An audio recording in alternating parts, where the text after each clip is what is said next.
Hello, my name is Marcus. I'm the compiler of a collection of therapy quotes entitled 1001 Windmills of the Mind. A collection of advanced self-help quotes taken from what's often called the psychodynamic or the psychoanalytic perspective, which long ago, as I understand it, was referred to by some as philosophical medicine or narrative medicine. For the love of narrative medicine, once again to borrow a line from the singer Steve Perry, was a song entitled For the Love of Strange Medicine. I'm trying to get the best lighting here, off his second solo album by that title as well. And these quotes are sometimes strange. That's because we're not familiar with ourselves.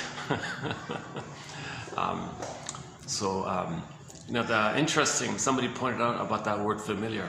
You take the first part of the word of familial, like from family, and the second part is liar. So a lot of people who grew up in dysfunctional homes, the duplicity and doublethink and lies and gaslighting, double binding, a lot of lying going on like that.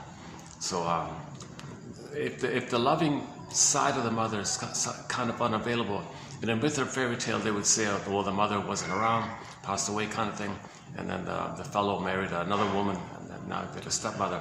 Now stepmother is code for the bitter, narcissistic, or unloving side of the mother, and the loving side of the mother is absent. So they say she's, in a fairy tale, she'd say, like that's the point of fairy tales. There's no loving mother.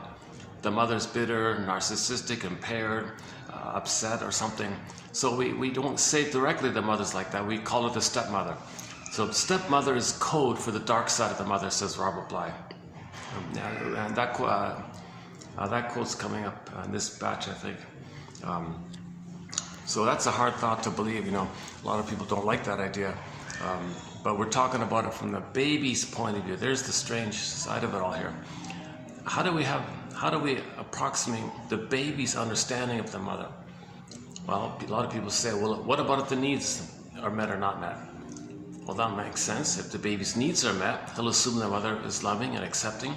If the baby's needs are unmet, oh boy, he's enraged, he's terrified.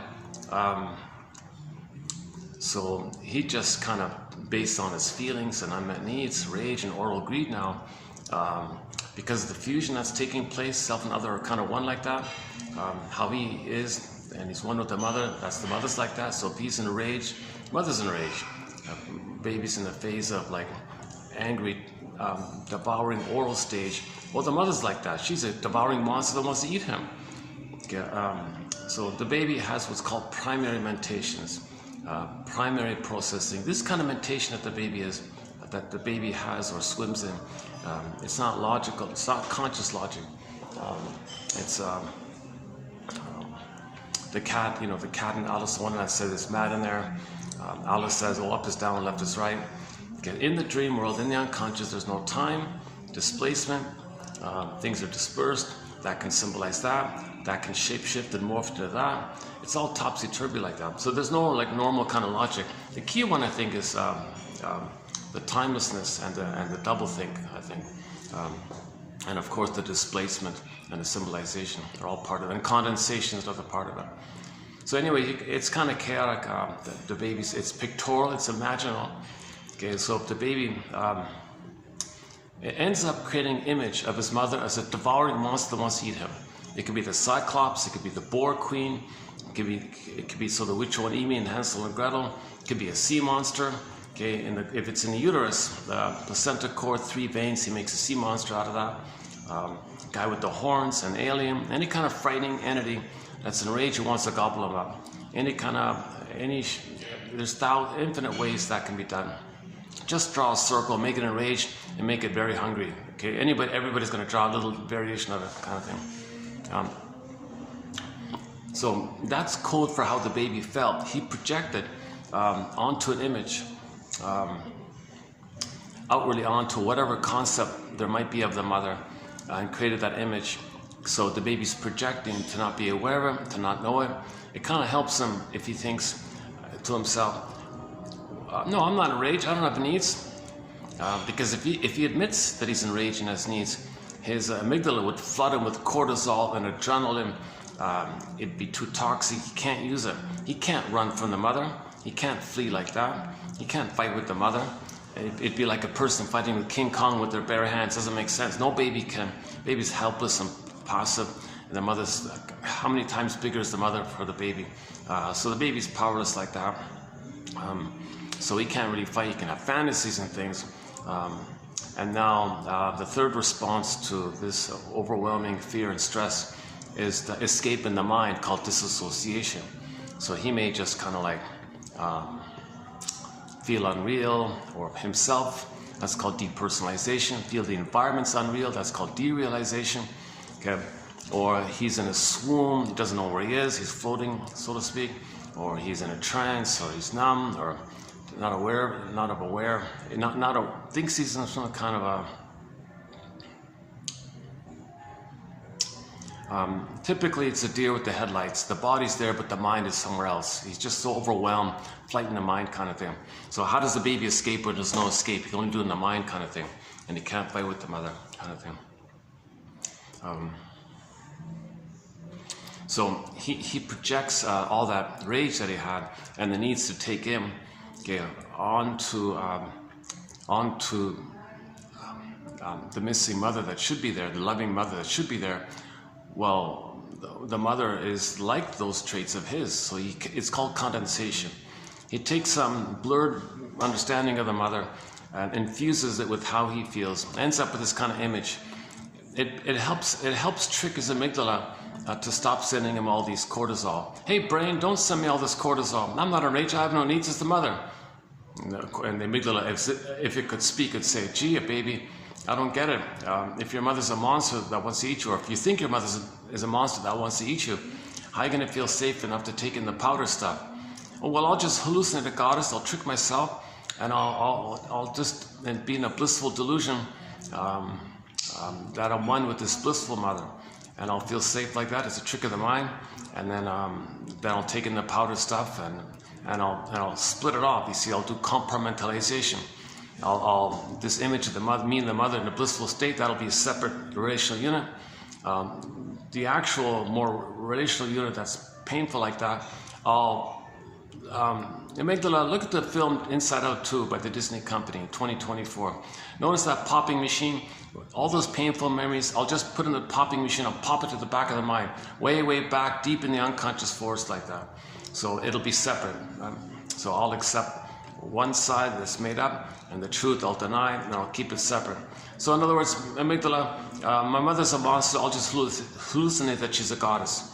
And I'm special with the goddess, and me with the monster being no good, that's all denied and put in a separate psychic bin, separated away, that kind of thing. So he does, this is the famous splitting mechanism, psychic splitting. So the baby's a genius to kind of manage the situation, to cope with the situation. He's not getting his needs met, he's terrified, he thinks he's a goner. He can't make without a mother, mother's hurting him. Baby wants to turn to the mother for soothing. Mother, you're hurting me, soothe me. And she's hurting him further. Oh my God. What's going on here, mother? Why are you not meeting my needs? Why are you rejecting me? Did I do something wrong? Am I defective? I feel a lot of pain here. Does it mean I did something wrong? Mother, did I do something wrong? I feel kind of this pain and guilt here. I feel like I did something. It's because I'm defective and I'm no good and I couldn't do something for you. What was I supposed to do? How did I fail you, mother? How did I fail you? Oh, you mean I'm supposed to save you and cure you and fix you and I couldn't do that, so I failed you? Well, that's quite a heavy burden, mother. Why do you think I should save you? How can a little baby heal a mother who didn't get love when she was a baby? How can I heal from the lovelessness that you experienced when you were a baby? How can I heal that, mother? Mother, what kind of expectation do you put on me? What kind of responsibility and burden are you putting on me here? This is too heavy like this, mother. I can't do this kind of thing. I'll try my best. So baby's going to fail like that, and out of the pain of it all, baby does a very desperate thing. What does he do now? He just splits it up, right? That's part of it. But another thing that takes place, another coping strategy, is a very famous thing called identification with the aggressor. Mr. Faust called it the Faustian deal or the Faustian pact, called identification with the aggressor. Because the only way to have a mother, he says, fine, I'll make this deal, I'll make this quote, this pact with the guy with the horns, this image he made, right? So he'll make the pact. He'll have that power. He'll act like that. He'll be that kind of thing, and he'll have that kind of power. Now, the huge cost is you got to sell a soul, obviously. So to have the aggressive power, he's got to sell a soul. He's got to shame himself, the mother shaming him. But he'll be the active shamer rather than just be the passive victim of the mother. He'll shame himself. So he feels like a little victory, a fiery victory. He'll take command and he'll shame himself instead of just letting mother shame him. He'll shame himself. So that's a very painful, disturbed, perverse thing that the baby has to do. He's trying to cope with the situation. He splits, yes, that's part of it. Another one is he's got to have some attachment to the mother, some kind of hope with the mother, some kind of connection with the mother, whereby if he's loyal to the connection with the mother, if he can mimic her, if he can save her, have some kind of link to the mother, no matter how dysfunctional.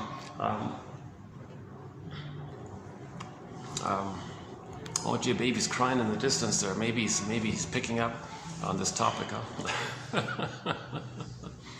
Gee, what's that guy in the distance saying? That my mother didn't love me? Now, no baby can know that. No baby, no way can the baby fully admit that. He'd be a goner, right?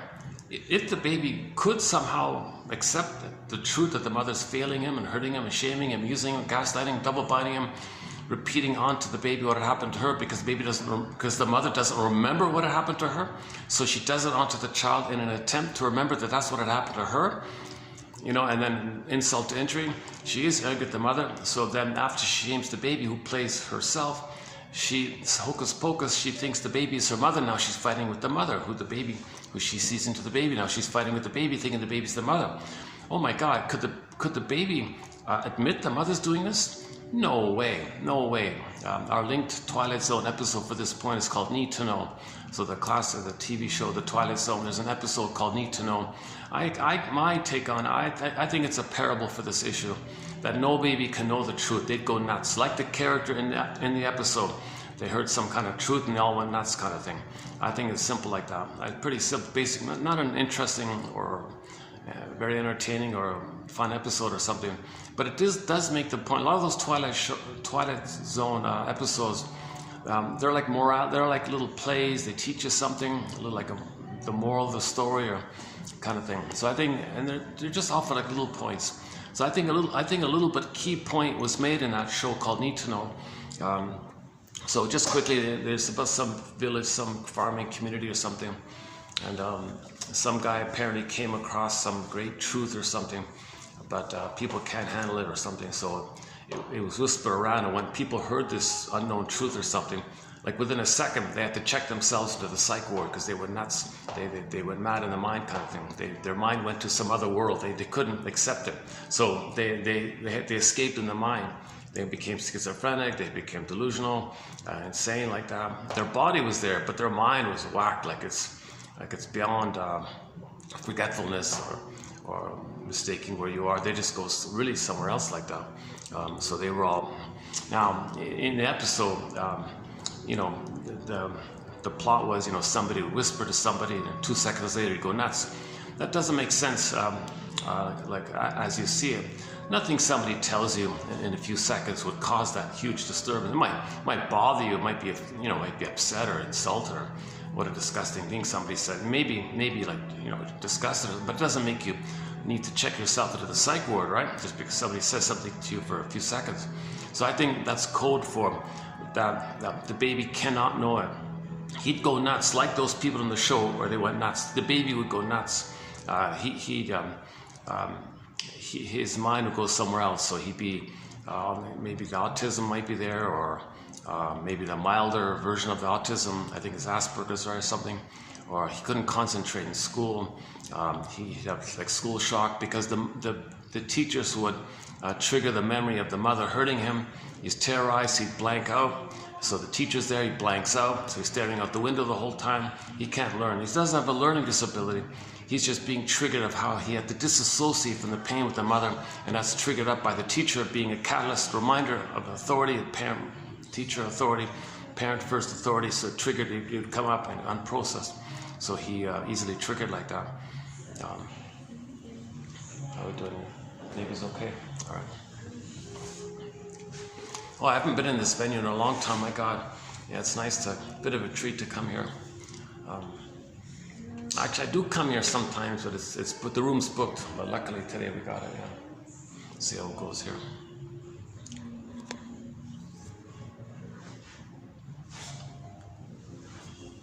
I've been talking about the Twilight Zone for the past month, and there's a lot of good episodes. We're getting a lot of good quotes from it. So my favorite still is one called Wong's Lost and Found Emporium. We're at midlife. We're the midlife phase. The midlife phase of life is kind of like this lost and found phase, lost and found emporium. Imaginal phase, emporium, invisible phase, emporium, invisible emporium, like a midlife phase where you identify you lost your beingness and you want to get it back, lost and found. So back to the baby. Yeah. So he can't know mother's hurting him. Okay. So he splits it, denies the mother's hurting him. Now to have a mother, he's got to identify with her. That's called identification with the aggressor, or the Faustian deal, or the Faustian pact, or the pact with that image he makes. Call it what you will. It doesn't have to be the guy with the horns. It could be any kind of frightening entity like that. But the price is he pays a huge price. He pays a huge price. Okay, mother short sold his soul, so he's got to short sell his own soul. Mother gave him emotional poverty. He gives himself emotional poverty. That's the cost he makes to have a mother. There's a self-help book entitled simply, "Do I have to give up me to be loved by you?" Okay, that's like the imagination of the voice of the baby. Mother, do I have to give up me to have an attachment with you? What a price! What I got to sell my soul like to have a connection with you, and I got to imitate you. That's the Faustian part of it, the extra part, the Faustian part, where it becomes like her. So he gives himself up to have the connection. That's part A, but part B, he's going to mimic her to maintain the connection. So yeah, so how do you get the connection? He's got to imitate her. That's called identification with the aggressor because the fusion's still there. So baby and mother are one at the beginning. He only differentiates from mother if he feels safe and loved to do so and hatch out of the egg. Psychological egg, first 4 to 5 months, psychological egg, mother-infant dual unity and extended symbiosis. The oneness he had in the uterus, it continues for the first 4 to 5 months with the breastfeeding, skin-to-skin contact, okay, the warm, safe embrace, the physical intimacy, the warmth, skin-to-skin, natural feeding, mother's loving gaze, and he can reestablish the blissful oneness of the mother like that. So that's the very key point, that babies need this extended paradise kind of thing.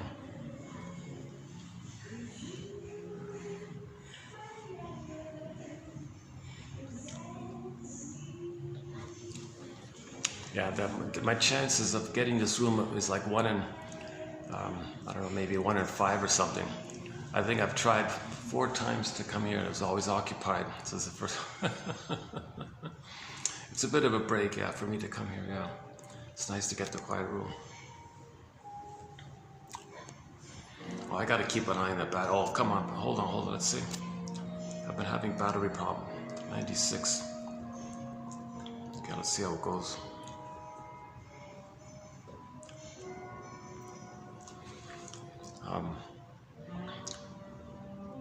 Okay, so there are several simultaneous things happening here with birth trauma, relational trauma, attachment trauma, interpersonal trauma, betrayal trauma. Okay, baby had a great hope. It fell. He heard no noise. The wreckage was within. O cunning tale that let no witness in, says Emily Dickinson in her famous poem about trauma. Okay, there's a pain so utter, swallow sup and sup, then it goes into swoon, the trance, the numbing thing, the dissociative thing. You know, one quote was the guy said, I never need to drink. I have a dissociative attachment style and it keeps me in a constant endorphin mode where I'm always a little numb. I never need to drink because he's always a little bit drunk, he said. His whole life he's a little bit drunk, he said. So he's going through life, sleepwalking through life, going through the emotions of life, feeling that life is passing him by. So he's just, somehow, when the brain sent the endorphin, something got set in there and it just stayed like that. I don't get that fully, but a little interesting idea. So Emily Dickinson calls it the swoon. So when there's too much pain, the brain sends us endorphins to the mercy to numb the pain. That's called a swoon, sleepwalking through life, feeling drunk in life, whatever you want to call it. It's a kind of a hypnotic state almost. Some people think it's hypnotic, like somebody holds a watch and says, you will go back to the time in the universe where you felt like you're a little god and so important. It's a dreamy kind of place. Oh, really? Okay, you can stay there. I'm not going to snap my fingers. You just stay there for your life, kind of thing. Wow. We have some quotes coming up from Ullman and Paul about they don't think like alcohol and tobacco and all that. It's about self-medication or emotional eating. Usually everybody says self-medication, food trance. Actually, Roger Gould calls it a food trance. And Ullman and Paul say the chemistry in the brain triggers up the pain of the regression to go back to the time of the uterus and bring up those blissful feelings where you're a little god, important, and trigger up the old ancient megalomaniacal self, or infantile megalomania, the glorified self, the idealized self, the primary narcissistic state. Okay, so in the beginning, all babies think they're gods and kings in the uterus. Because of the fusion, the power of the mother, they own it, it's them, it's their power, they're self-autocratic like that. They don't need anybody because the mother's them. They own the mother's them, like a part of them. And so if the mother's feeding and all that, he's kind of like, well, that's natural because he feeds himself, so to speak, right? Like he doesn't, it's called undifferentiation. In the beginning, it's called undifferentiation. This kind of what do you want to call it? Like a fusion, merging. He's undifferentiated. Only later on he gets to differentiate. But if there's too much pain, he's stuck in that state. Okay, so of course he'll be angry by that. Now he'll have the. Okay, I'll leave it there. Okay. So there are several simultaneous things taking place with attachment trauma. Okay. So when we mentioned the splitting, next identification with the aggressor. That's assuming the trauma is before 18 months. Okay, so if it's before 18 months, he's going to cross over like that, identify with the aggressor, sell his soul, he'll shame himself. That's the deal he makes, that's the pact he makes with the mother. He'll be like the mother, have mother's power. He's got all that power, lives forever because there's no time. Remember, no time, so that's why they say live forever. Yeah, you got all this power and you live forever. Wow! So that he makes the deal like that. What a cost, though. You don't have your soul, you don't have your beingness, you don't have your authentic self, your true self, your real self, all the capacities and the gifts and the treasures, they're all lost like that. The gold, the balls, it's too high a price, obviously. But the baby's desperate he's trying to survive, so he, what else, under immense trauma with the mother, I guess that's like the last desperate choice for the baby. Just become her, forget about himself. And then due to repetition compulsion, okay, where when there's trauma, we repeat. So in life, he'll go through life shaming himself, but it's too painful for him to shame himself, to sell his soul like that. It's way too much painful to always do it again and again. The way the mother hurt him, he hurts himself. So he does what's called externalized living, scapegoating living, blaming living, outer focused living. He's always got to look outside for someone to stand in for him to shame, to make him unaware that he's shaming himself. Someone else to play him to hate so he doesn't hate himself. Okay, so he needs to find somebody to hate and shame and be envious against and belittle and mock like that so he doesn't do it to himself. So that's the next, that's the coping strategy related to identification with the aggressor. He's got to find proxies to play him. He's the mother, replays the thing. He cried for love, mother said no. He's now the shaming mother. So he finds a proxy to play him. He thinks the proxy is him. He's the mother. So he says no to the proxy, thinking the proxy is him, hence being loyal to the script. What's the script? Baby cry for love, mother said no. All right, proxy, you play me crying for love. I say no to you because you're me. Okay, that's part A. Part B is hocus pocus. He is angry at the mother. So as he's shaming the proxy who is playing him, his own soul, he's shaming his own soul into the proxy. Okay, so it's a double sellout. He's selling his own soul and he's attacking another person's soul. Okay, as he's shaming another person like that, okay, because there's no time, because of the fusion, it's like a quicksilver, a simultaneous hocus pocus, auto hypnosis, flip flop, double focus, flip flop, shape shifting. As he's shaming the person who's playing him, his innocence, he thinks at the same time, the one he's shaming, okay, is his mother hurting him. Now he plays himself angry, trying to fight with the mother. So he shames an innocent person and hates him. So there's a very famous quote from long ago. It says, "Men hate whom they hurt." So the stinger mode, okay, they hate someone, they shame someone, they hurt someone or shame someone, then they hate them. Okay, this is the primary mentation. The self and other are flipping, flopping easily. So that's the Faustian pact. He gets the power like that. So he shames his own soul, finds a proxy to play his soul, so he shames the proxy playing his soul. Okay, so he needs someone to shame, to not feel that he's shaming his soul, although he is shaming his soul. But when he puts his attention out like that, okay, it's called scapegoating and blaming and externalization. He can't, it's a trick to not make him aware that he's shaming himself. It's projection, right? So projection means something about you don't want to know, you don't want to own, you don't want to accept, you don't want to feel, you don't want to admit that it exists even.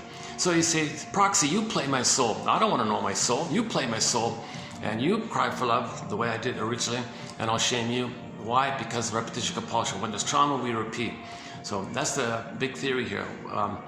There's two positive intentions of this, ironically. Okay, when the baby is traumatized, the system wants to get out of the pain. He's in pain. He wants to get out of the pain. There's no time. He has the need. But the pain is there, but he has the need. It's a real conflict like this. But anyways, the compulsion is to recreate a new edition, a new version, okay, but still think it's the past. So the present is like a new version of the past, but he still thinks he's in the past.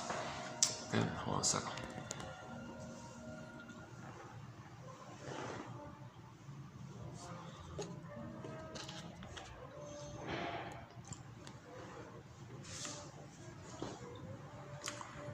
Okay, hold on a second.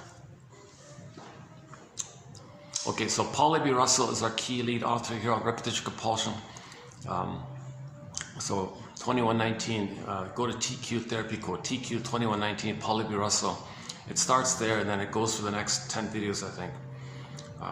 So when there's trauma, he says, think of it as synonymous. When there's trauma, we're going to repeat. Okay, so Mr. Freud's famous essay is memory, repeating, working through. The baby doesn't remember this stuff. The body remembers.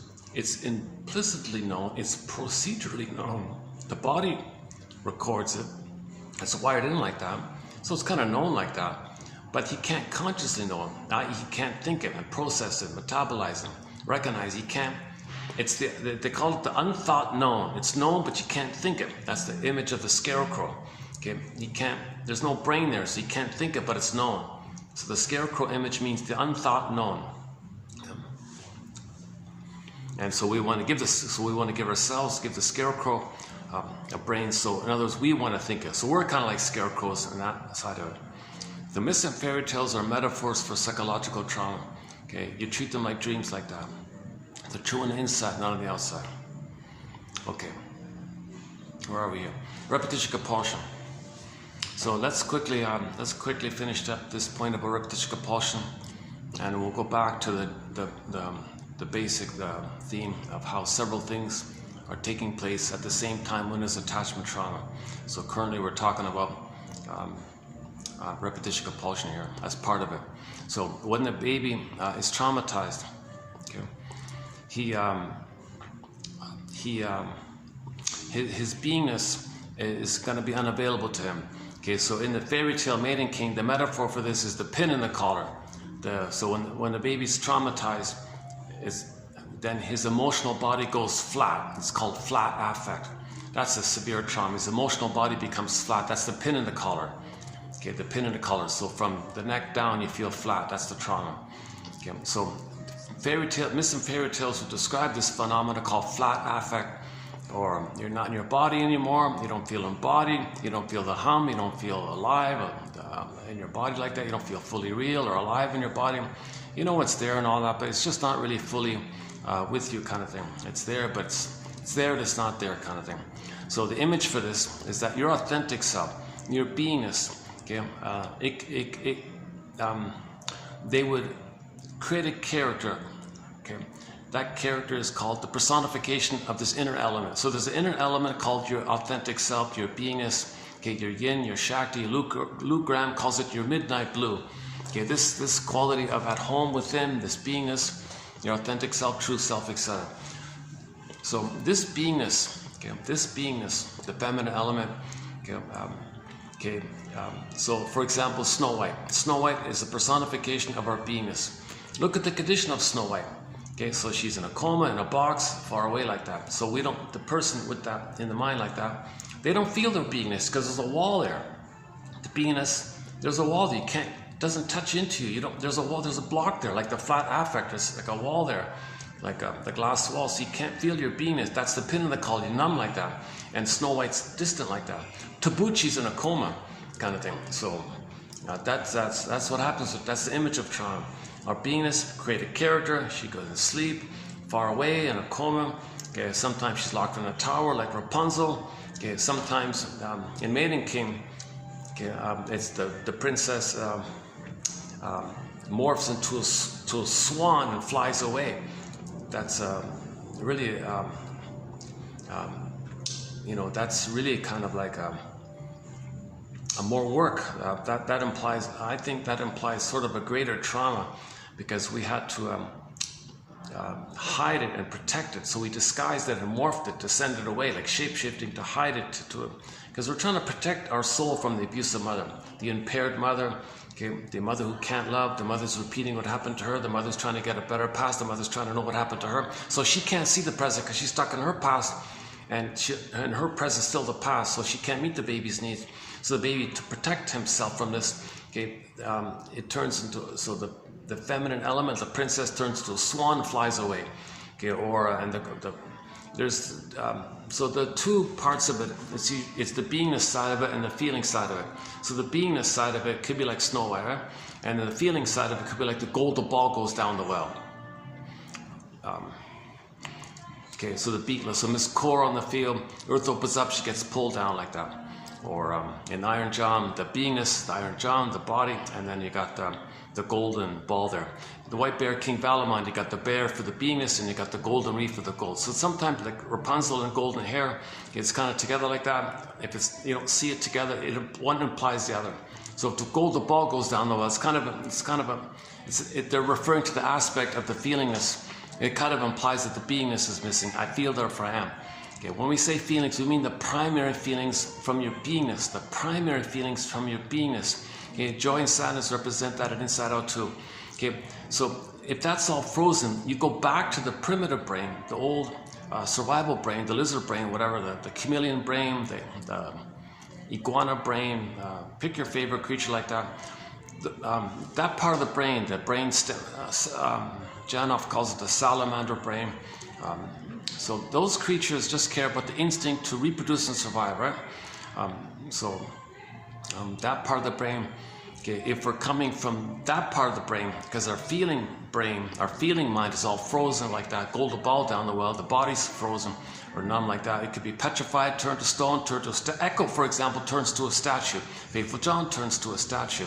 Okay, it could be petrified, numb, hidden, morphed, lost, in a tower, and locked in a cave, something where it's unavailable to the person. It's down a tunnel, down a cavern where the light is never shown, across the 10th times, thrice times 7 mountain, over the 28.7 ocean, down some 27 caverns, up another this and that and this and that. You don't know what it is, right? That's the point. Go I know not whither, and bring back I know not what. So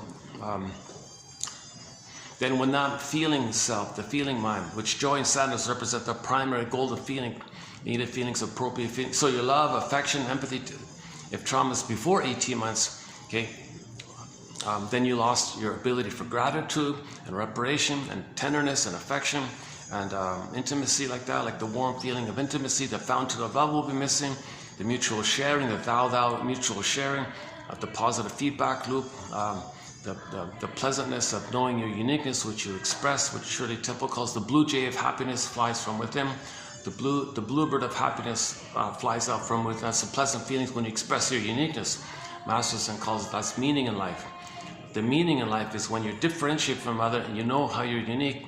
Okay, so the Great Spirit made everybody unique. When you have your differentiation, okay, that's the psychic structure.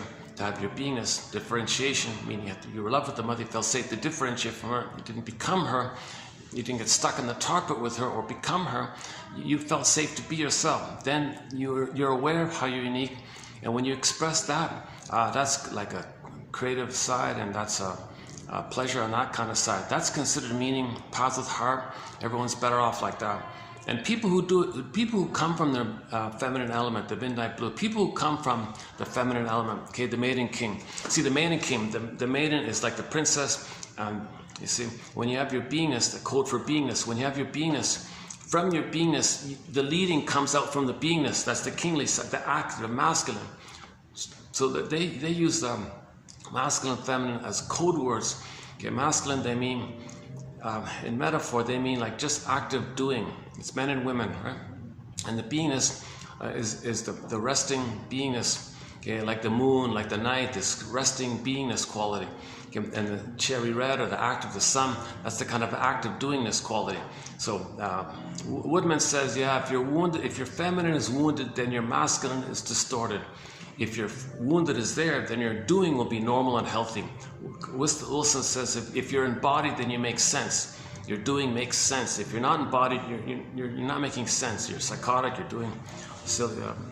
You're doing infantile battles onto the world. You're not making sense.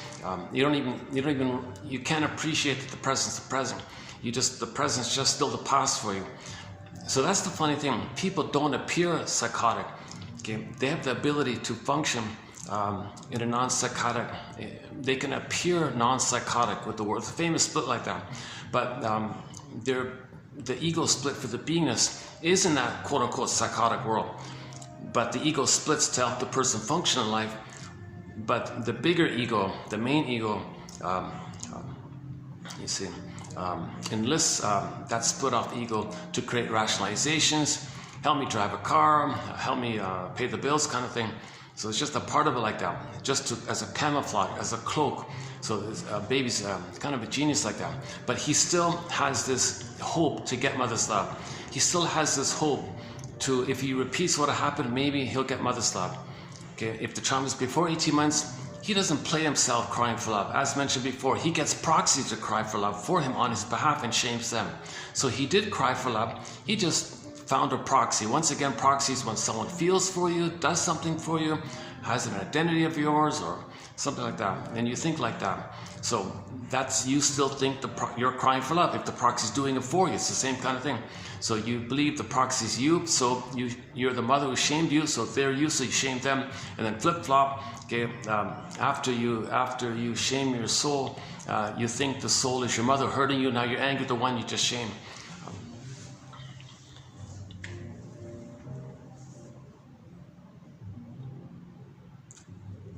Hang on, where was that? Hang on a sec.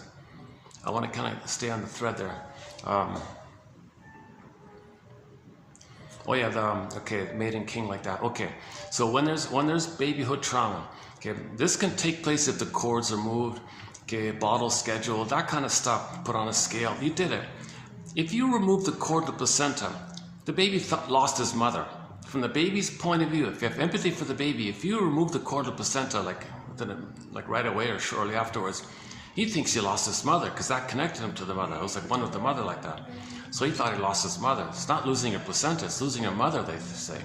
So he's betrayed, worse, his mother abandoned him, mother didn't want him, he feels defective, no good.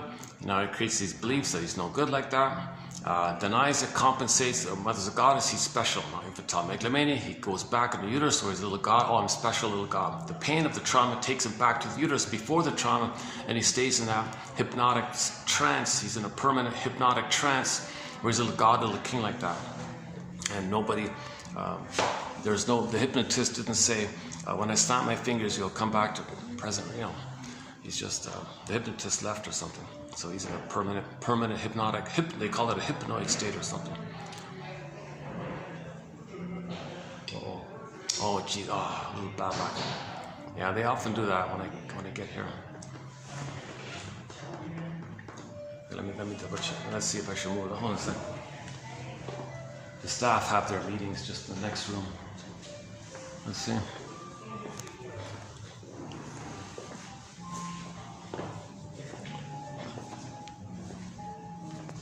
Oh, it's not the staff, it's just some other party. Oh, it's just some other guests. Well, let's see how loud they're going to be.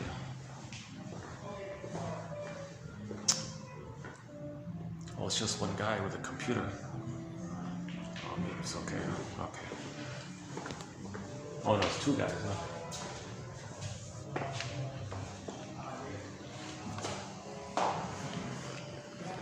My secret's, this little secret's getting out. It's hard to find these kind of little nooks like this. Very hard to find. If you do find it soon, it'll others pick up on it somehow. I'll sign up for that. Okay, let's see how it goes.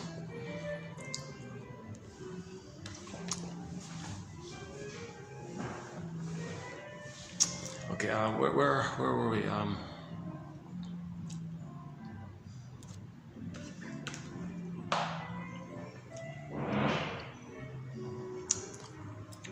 So we're currently talking about, so as mentioned before, several things are taking place when there's attachment trauma.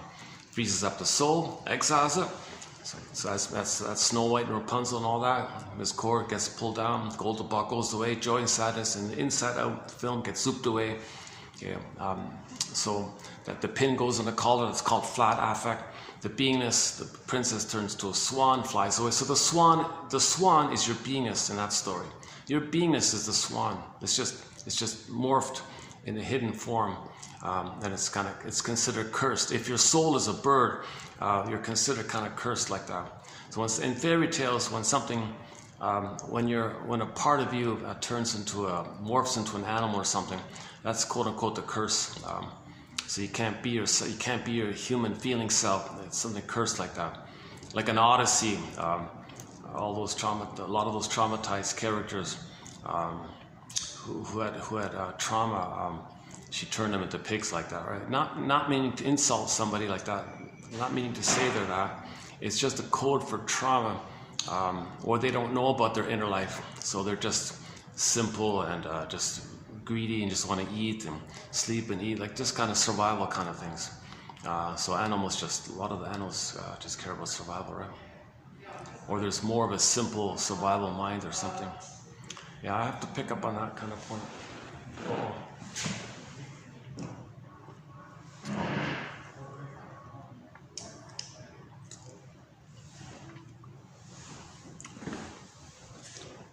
Oh, he ordered a pot of tea. Okay. Oh, he's going to be in there a while, right? So I could move to the side there, maybe. Okay, let's see how it goes. It's funny, I was the last video was in a mall, noises all around. Worked out okay. I guess I'm having a little bit of a, so the recent videos have been, I thought, on a stronger end. Some of the better videos were done recently. I thought the last couple of videos were pretty good. There's a 5-hour video I thought was excellent. I crammed in a lot of material. That's 2 videos ago. The 5.5-hour video. That's jam-packed with insight. That felt good that I could clearly, smoothly communicate all those little insights like that. The only drawback was when I played it back, sometimes my phone does a little skipping with the audio and the visual. So for some reason, the camera, there was a delay in the visual, but the audio got through before the visual. So you hear, and then like a half a second later, you would see the speaking of what was heard kind of thing. So I had that kind of little mixed, it wasn't in sync like that. The audio and visual wasn't kind of in sync. It was misaligned like that. Other than that, that was a good video. Yeah, geez. Okay, let's just keep going here. So where are we now? So we talked about several things taking place when there's attachment trauma. Okay, the soul freezes up. Okay, so if echo becomes a statue, okay, that's like the pin in the collar. You don't feel. Your beingness is frozen. Come on, right? Like there's no juices, nothing moves. It's kind of nobody wants to say the soul is dead. Nobody ever says the soul is dead. Like, it's never like that. It can be damaged. Sometimes the baby feels so much shame. In some versions, the soul becomes ashes. Then the phoenix comes from the ashes, like that. So if you face shame, shame is a burning, biting feeling, right? So but it's still there. There's still the potential for the firebird. Okay, the phoenix rises from the ashes, kind of thing. So that's one dramatic one, I think. But most of the time, it's a princess or coming back. Like in the Odyssey, okay, the whole journey was to get his beingness, his inner home. The inner home was called Ithaca. A little delay there, and then the Penelope came back, reunited with the soul. So he had a soul, separated from it, okay, far away, had to come back. So when Odysseus recognized he lost his soul, that's when he began the journey, the Odyssey, the hero's journey, the second journey. When he recognized that he treated himself the way his mother treated him. Okay, the image was in the hell scene, he saw Agamemnon betray the feminine. Okay, that's how he betrayed the feminine. And then he saw his mother there called Jocasta, and the mother betrayed him and he became her. The mother betrayed his feminine, he acts like her. So that's the image of Agamemnon. So he was like Agamemnon. He learned it from the mother, did that to him. And then in the mirage in the background was Sisyphus. Odysseus looked at Sisyphus's face, and it was his face. He said, oh my God, I get it here. Mother betrayed me, I betray myself. Oh my God, what a hurtful thing. So he had to mourn the loving mother that should have existed. Okay. He made all these deals with him like that. And he realized severe trauma. So he wants to get back his soul. He wants to get back his authentic home. He wants to get his feelings. He wants to get his golden ball and love life and live life. Not do this perverse repetition compulsion of shaming others, thinking you're pleasing your mother and your mother will change her ways. See, mother, I treated others just like the way you treated me. Do you feel seen? In some versions, it's called protest. Look, world, look at what my mother did to me. I'm wearing like a protest sign here, like a placard here. See, I'm going to shame others. That's my protest, saying that's what my mother did to me. She did a huge injustice to me. So like a protest like this. Sometimes you just have a kind of a hope that some pint of ice cream can be mother's sweetness back in the nursery. Really? A pint of ice cream is going to be, that's psychotic stuff, right? It's kind of like, we don't say it like that, but the mother doesn't appear psychotic. Okay, she can appear reasonable, but her motivation and what she's doing quietly, covertly is psychotic stuff. She's even unknown to her. She's maneuvering and manipulating, strategizing to repeat her past, thinking either something in the present can be mother's love, or if she protests hard enough, maybe a magical time machine will appear and she'll get the love that was needed back then.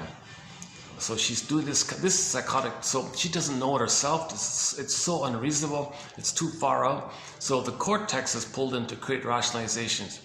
So for example, if somebody observes a mother shaming her baby and somebody on the third outside watching this, why are you shaming your baby? And they go, oh, hey cortex, come up with something. Come up with a handy motto, a handy excuse. Give me something to fool her and fool myself and fool the baby, fool everybody. Click, click. Oh, society has a handy slogan, spare the rod. Tell them that. Oh, okay, well, spare the rod. You see, I don't want to spoil the kid. You got to spare the rod, right? I'm kind of confused. Oh, geez. Oh, it's a jungle. Come on. So anyway, what about you and your kid? Just find some way to wiggle out of it, kind of thing. So you don't want to know the truth, right? So you create rationalizations, justifications, basically lies that you believe in others. Okay, it can be presented in the form of a philosophy, presented in the form of a belief, and you believe it to make you unaware, to make you unaware of the pain. Although ironically, it's the pain that created the disturbed belief, and the belief's function is to make you unaware of the pain around the truth. Then you have this belief. Well, I have this belief. You see, a book said. Such and such is a belief like that. Famous doctor said it long ago. Yeah, I follow this. Did you follow a famous pediatrician about child rearing? So maybe change the topic or something. Or so they'll easily find a way to make themselves remain unaware of what they're doing. They're considered to be one with their dysfunction. Like, what's it called again? Ego dystonic or something? Ego syntonic. They're like they can't unblend from their dysfunction, because their dysfunction is their identity. The source point for this is when the mother says to the baby, "Don't touch that, don't do this, don't do that." The child thinks, "Don't be, don't be, don't be." Like he can't. He's confused. His doing and his being are kind of one like that.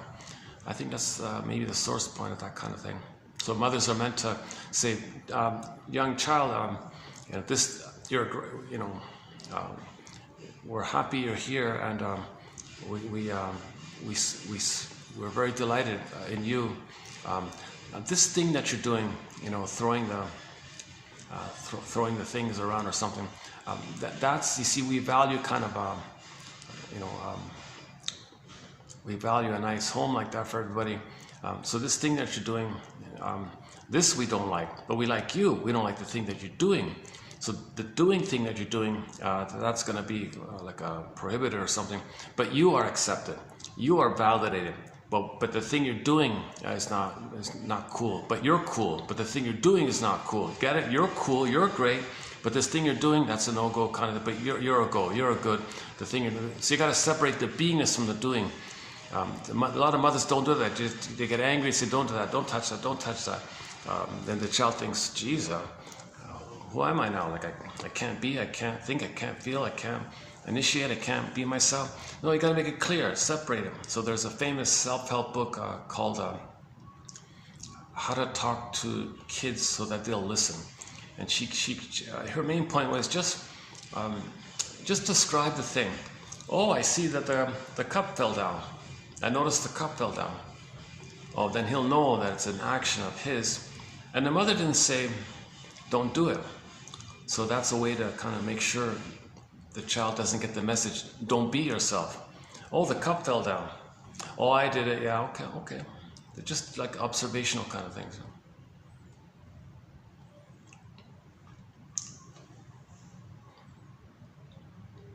I remember it has a lot of cartoons. Very popular book. I remember like that's a million best-selling book or something. How to Talk to Kids So That They'll Listen. And just a simple basic point. Just describe the thing to the kid. He'll get the idea that it's a behavioral thing, not related to his identity. So don't say like, "Oh, don't drop the cup." Just, "Oh, the cup fell down." "Oh, okay. Oh, okay." You're giving the kid a little, I don't know, chance to grip himself that he's okay, kind of thing. The focus is on the effects of his behavior, so it goes to the behavior. The effects of the behavior links to his behavior, so the focus is there on the behavior, not his being. That's their theory like that.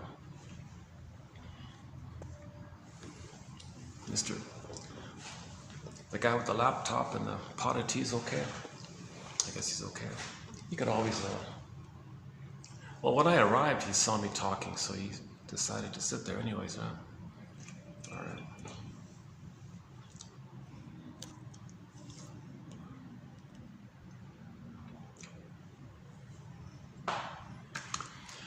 right. Yeah.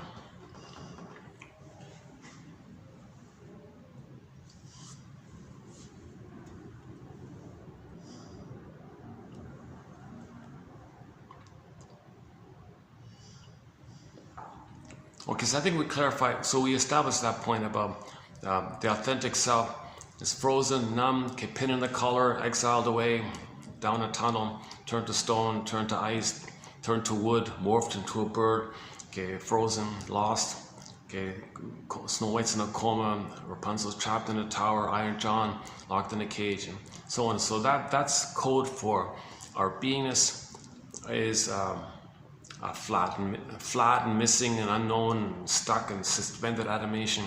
Okay, so that's what the baby does. When he's traumatized, he flash freezes his soul and sends it away. He wants to protect it. Freeze it, send it away. It's like a protection kind of thing. So now what? Now what does he do? He can't be himself. He can't have his authentic self. So if the trauma is before 18 months, he makes the Faustian deal. Gotta have a mother. He's one with the mother.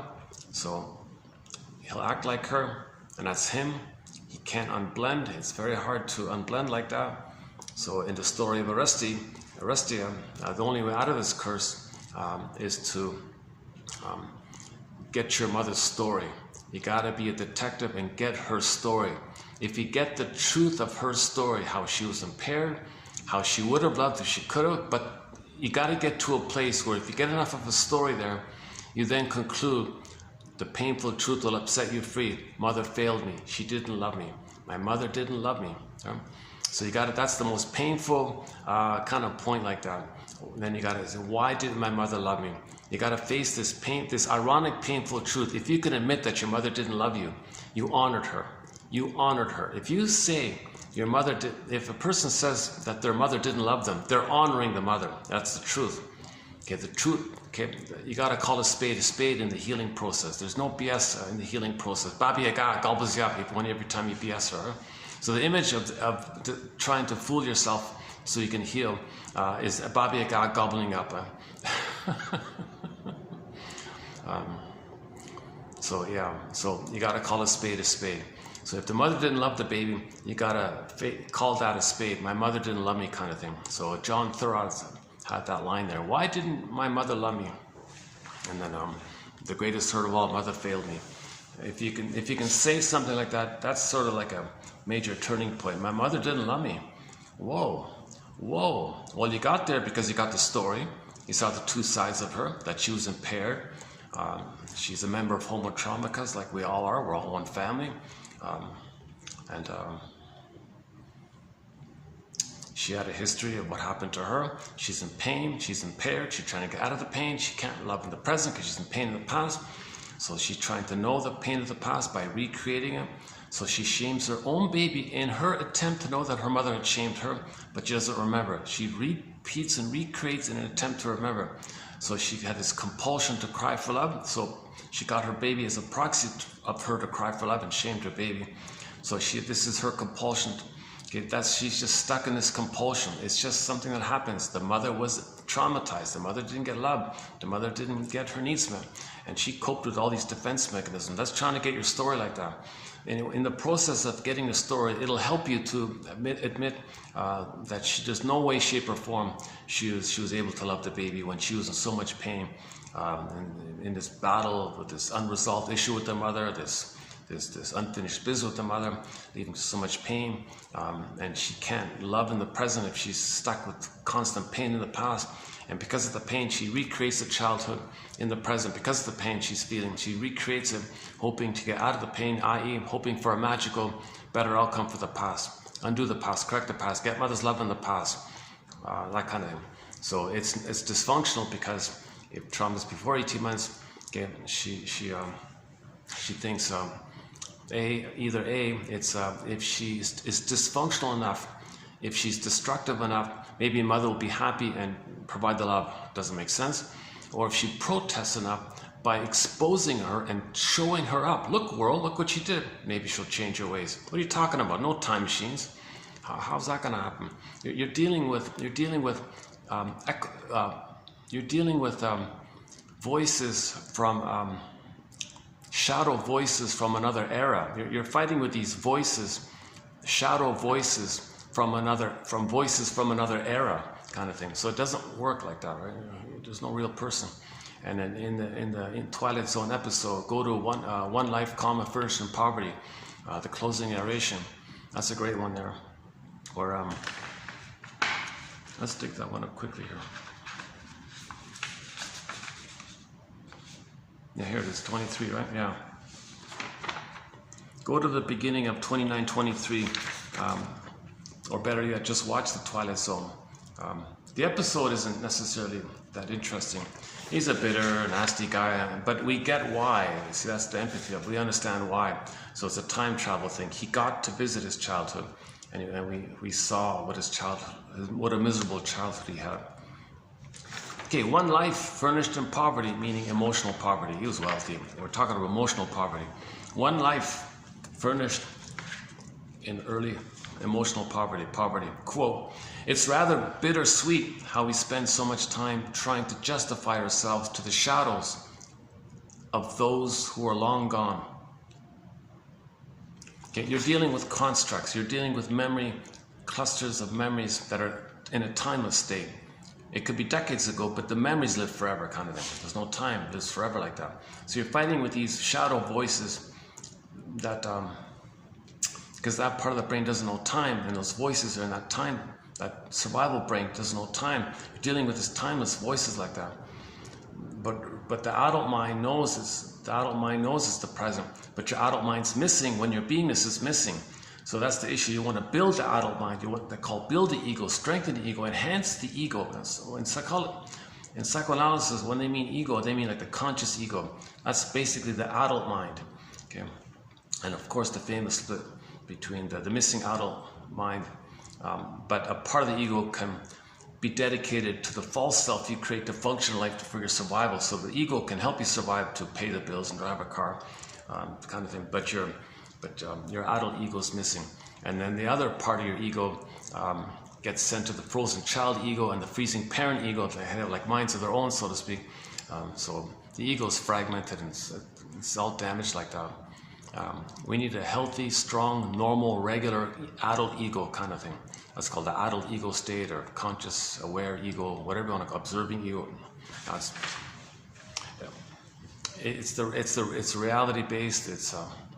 It's the ability to see that people love or cry for love, and when people cry for love, you're curious that it may be veiled. So they may be crying for love covertly, or they may be, or your adult ego knows, does what's called vertical thinking, three-dimensional thinking, vertical thinking, three-dimensional thinking, i.e. the third side of the coin holds the other two sides. Okay. Famous expression, every coin has two sides, right? Well, add to it, the third side of the coin holds the other two sides. Okay, go to our Route 66 code, 2599, the fifth one down. The third side of the coin holds the other two sides. So when you hold the tension of the opposites, that's one of the tests by Baba Yaga. Can you hold the tension of the opposites? Can you resolve this splitting that we mentioned earlier?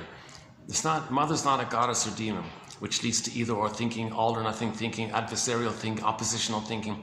Okay, the reality is we're all people, we all feel in love and all that. But when you're traumatized in the brain with goddess and demon goddess, you want to heal. You got to hold the tension of the opposites. So that's called like the both and kind of thing. The golden mean, the middle way, the middle ground. It's a deeper middle ground, three-dimensional. Realizing people's positive intentions. People are wounded, but they're crying for love out of the wound. They're still in the past, but they're unaware of it, so they create rationalizations and have bombastic attempts for narcissistic supply. They don't want narcissistic injury. They don't want to be reminded of the feeling of not having a mother. They don't want to be reminded of the terror that they felt with the mother who abused them, gaslit them, didn't meet their needs. What a terrorizing feeling. So they could be bombastic like that. And they didn't get the oneness of the mother, so they were narcissistic. Hope I'm not bothering this guy. So all of a sudden I feel conscious. Should I move another table? Let's see. Is he okay?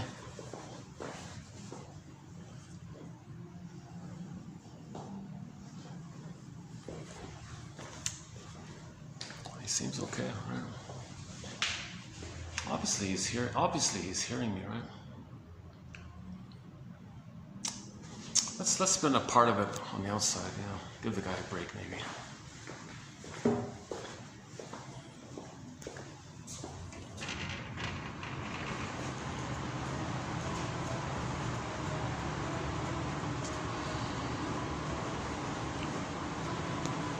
Oh, is the lighting better here or this way?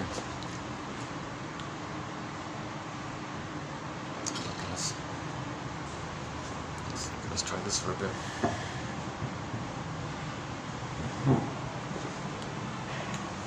Oh, here it's okay. Here it's okay. I've never sat here before.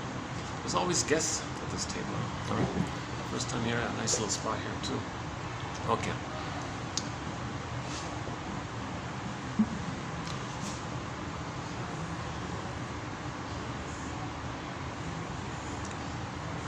Okay, we'll be talking about the Maiden King story today, actually, Blind Woodman. So we got some very good quotes in reference to the fairy tale called the Maiden King. A very good tale. Robert Bly and Woodman are big fans of this story. They wrote a whole book just discussing this short little fairy tale called The Maiden King.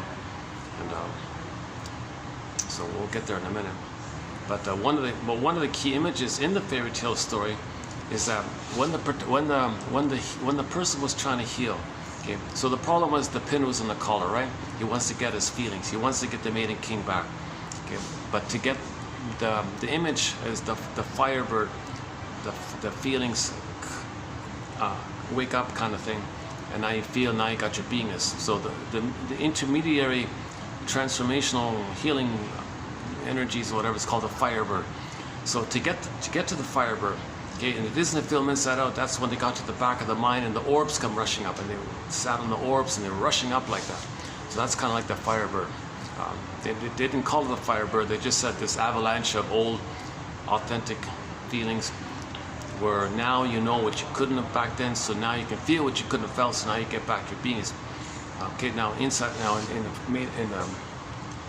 and what they show in Inside Out too is that related to that simultaneously is that the character Riley there, right? You saw the two sides, the oppositional thinking, either or thinking. Okay, is she decent or is she guilty? Is she innocent or is she guilty? Is she born to be loved or is she born to hate? Like, what is it? Like this either or kind of thing. Okay, so it's neither. It's neither. So you get rid of those two and hold the tension of the opposites. If you can do that, the feelings come up. So Woodman says if you can hold that energy that's holding the other two sides, she calls it tension of the opposites. Like a little confusing phrase, but if you can hold that either orness and feel something that includes it all, you get your feelings back, your beingness back. Because that's the regular state of affairs, that we in the beingness state, you don't really see things in either or kind of thing. You see things more broadly about motivation or people loving or trying to love or crying because they can't love, things in those kind of areas. Okay, so anyways, Baba Yaga appeared, and she's like the gatekeeper kind of thing. Well, look, the deal is, you want to get your soul back, you got to show that you can see both and. It's not either or, it's both and. So the character Ivan was given just a simple test in the first part. So Baba Yaga gave him kind of a simple test.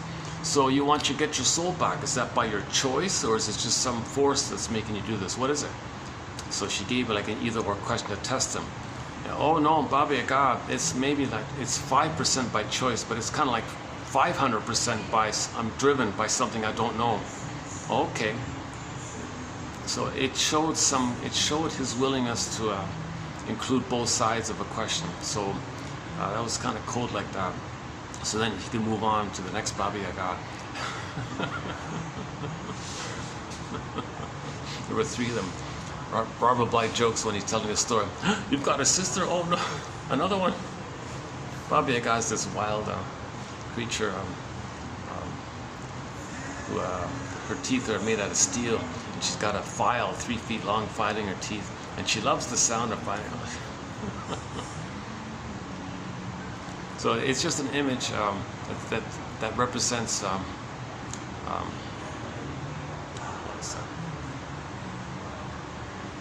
yeah, the one good thing about the Christmas decorations is they had to push off all the LGBT propaganda, so we got a break from that. So it's a welcome. I'll take the Christmas decorations any day over the LGBT propaganda. That's really been, there's a constant bombardment of it. So that's one relief like that. At the malls, there's like 5-story tall, massive, high-def, extreme, crude, in-your-face, implied LGBT, implied pornography with the LGBT area. It's kind of like it's even worse. I can't even repeat it. They do other things in a subliminal way. It's and we have a theory about that for another time, right?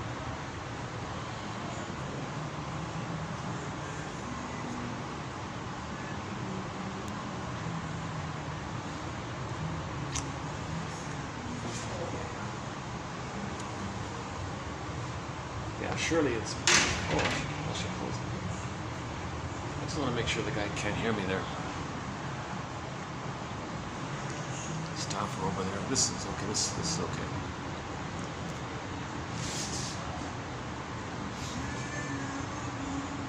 Okay, let me back up here. Okay, so we talked about the soul frozen. Okay, either or is established. Splitting is a defense mechanism. Identification with the aggressor if traumas before 18 months. And then in the repetition compulsion, the Faustian pact is they find others to play them, crying for whom they shame. And then after they shame them, they think the one they just shamed simultaneously the mother hurting them, so they're angry at the one they just shamed because they're fighting with the mother. Okay. Because they're fighting with the mother because they're still in that place where the baby's fighting with the breast mother. So the breast mother's not doing it right, she's not holding the baby warmly, rough handling, force feeding, there's no attunement, she doesn't understand the signals, baby's frustrated, a real struggle like that. He's fighting like that. He's enraged, or he's going to be hopeless and detached, or he's enraged, he's kind of flipping between the two, I guess.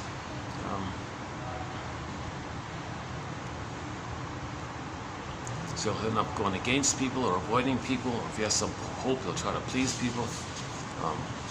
So Karen Horney's famous essay, People Move, or chapter in her book called People Move Towards, Away, or Against kind of thing. So the baby establishes the prototype. We learned this stuff early on, and it's set in, and we go through life with that. If trauma is before 18 months, they have this kind of hope. They have this childish, naive, relentless, unreal hope that if they find parent copies and try to save them, they're still trying to save the mother. So if the mother hurt them and they don't know and don't want to believe that the mother didn't love them, they find a parent copy of them, thinking there's still a hope that if they save this parent copy, that's the mother in the past, and if they save the parent copy, they're saving the mother in the past, and that's the hope to get mother's love in the past. That doesn't make sense because the person in the present isn't a mother in the past, no time machines, etc. But they have this childlike hope. So that's the frozen child construct. Okay, the frozen child construct, the memories where you tried to save the mother, and the mother was hurting you, but you thought if you tried harder, if you could be like anxiety, drinking 20 energy drinks, just try harder, try manically. She's whirling around, trying her best. How can I save this mother? How can I fix her? How can I cure her? What does she want? What does she need? She's imagining every case scenario. How can I figure a way to save this mother? See, you saw anxiety whirling around like a whirlwind like that. That's how desperate. That's how life force is object seeking. The baby's trying to get a loving mother. She's got to fix her. So that's what all that anxiety was about. So there's like a little hope like that. So if trauma is before 18 months, they might be kind of anxious like that, or they feel no good, they're defective, something wrong with them, they're guilty, never good enough, yeah, they deserve unhappiness. But maybe one day, if they do it right, if they please the other person properly, and they find another person who reminds them of the mother, and maybe, yes, they're going to shame them. That's the shaming mother, so they find a shaming partner, whatever. So they're back in the nursery like that. And then they continue that hope. Maybe I can save this person, maybe I can fix this person. If you want a blunt, a very emotional blunt point about this, go to the Twilight Zone, an episode called, it's about domestic abuse, something terror, house of terror, act of terror, something like that. So the man was a very abusive fellow and all this, domestic abuse. He married a caretaker kind of woman who had a kind of a hope. So this woman found an abusive man, because the mother was abusive. It's really quite explainable. Sings Katie Lee in her song called It Must Be Something Psychological. It's really quite explainable. Okay. So the woman, the nice woman in that episode, she never accepted the impact, the realization that her mother didn't love her. She was still in the hopeful place that she can please the mother, fix the mother, maybe the mother will change her ways, provide the love for her, and she can develop. So she still had that kind of hope like that. So she found a copy of this mother in the fellow. So the fellow was abusive like the mother. and she put up with it. She kept saying, "Oh, I'm wrong. I'm not doing it right. I didn't do it right. I missed his cues. I didn't read his mind properly. I made a mistake. I gotta try hard. I gotta try harder." Meanwhile, this guy's hurting her and all this. Everyone's telling her to leave, get out of there. What are you doing like this? No, I'm wrong. I gotta hope like this, because she's whitewashing her mother's crime. So she whitewashed his crime because he's her and she's loyal to her. So she whitewashes the mother's lovelessness and abuse onto her by choosing a copy of her, because she didn't admit the truth, right? She didn't call a spade a spade. She didn't admit the truth. So she's in she's in a dysfunctional, abusive place because she's whitewashing a mother's lovelessness. If a person whitewashes their mother's lovelessness, they're going to choose a dysfunctional partner, and you're going to be in that dysfunctional place. And it's very hurtful like this. And she was black and blue all the time. The guy was a violent, sadistic creature and all this. Very. On his end, he didn't get the oneness of the breast, so he thought the wife was a symbolic breast that he owned, and he was looking for mind reading. He was trying to traumatize her and abuse her to see if he can create the wife to read his mind and meet his needs, okay, before he even knows what they are. That's why he was so violent, because no human can do that. So the fellow was trying to create what he didn't get with his breast mother. First mother's the breast mother. So if the baby's nursing and all that, the mother picks up the signals, meets the baby's needs. He didn't have to ask for it. He didn't have to articulate it. He was cold. Mother understood it, made him comfortable. He wanted an adjustment here. Mother, made the adjustment. The mother met the baby's needs and maintained the paradise because she was attuned, and the attunement was there because the cord stayed and the placenta stayed. You can't remove the cord and the placenta. You got to leave the cord and the placenta, let the baby nurse and have the skin to skin and loving gaze. And then a couple days later, the cord and the placenta drop off on their own accord. Meanwhile, you preserve the continuity. If you remove the cord and the placenta, he lost his mother. Sometimes the baby's on a scale, wrapped in a towel, the hormones are washed away, it's all gone. So the mother won't be attuned because the nerve lines don't line up. When the baby's suckling, the nerves in the child line up with the nerves, and the breast, nipple to the breast to the mother, and the mother gets it, and there's like a communication, a cable of communication, and the mother picks up the signals, so she can be attuned, and it's all musical. So she can reply and picks up the signals and meet the baby's needs. So this bully guy, this violent bully guy, he was trying to create that with her. And she didn't realize that he was doing this. He didn't know he was doing this. So he was being very aggressive like this. You didn't read my mind. I'm gonna hit you because he said to create you in a terrorized, hypnotic state, and then that'll create the oneness. Because when you're hurt, you regress to the oneness. So he wanted her to be one with him, where she would read his mind and meet his needs. So he was trying to force that kind of thing. So he was very against her, not treating her as a human, treating her as the missing breast. Once again, the baby thinks the breast is the thing that he possesses and it's his. Right? He's acting like that toward her. He doesn't see her as a human being, as a person with feelings and rights. He was a very treated her like a thing that he owned all the time, and she put up with it. Sadly enough, right? Okay, just to finish up this Twilight Zone. Oh, hi there. Oh, yeah, good, yeah. Everything all right? Yeah, sure. Yeah. Fancy. Oh, yeah, okay. Any coffee for you or tea? Well, no, I've still got one there. Okay. I didn't want to bother that guy, so that's why I came out. I'm afraid to disturb him. That because he is a business meeting at the moment. Right? It's okay, you can hear. No worry. But I thought I would give him a break. If I'm talking there, I thought I might bother him, so I came here. Yeah, that's right. Yeah, no worry. I can come back to greeting you. No worry. Yeah, that's it. Yeah, thank you, sir.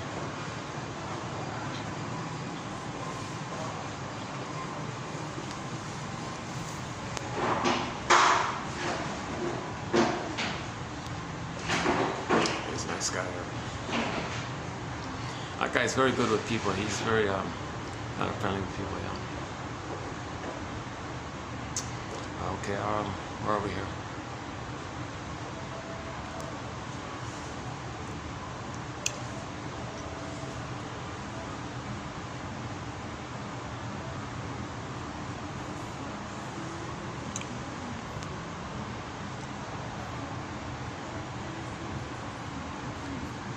Well, I just finished up that episode, the Twilight Zone episode.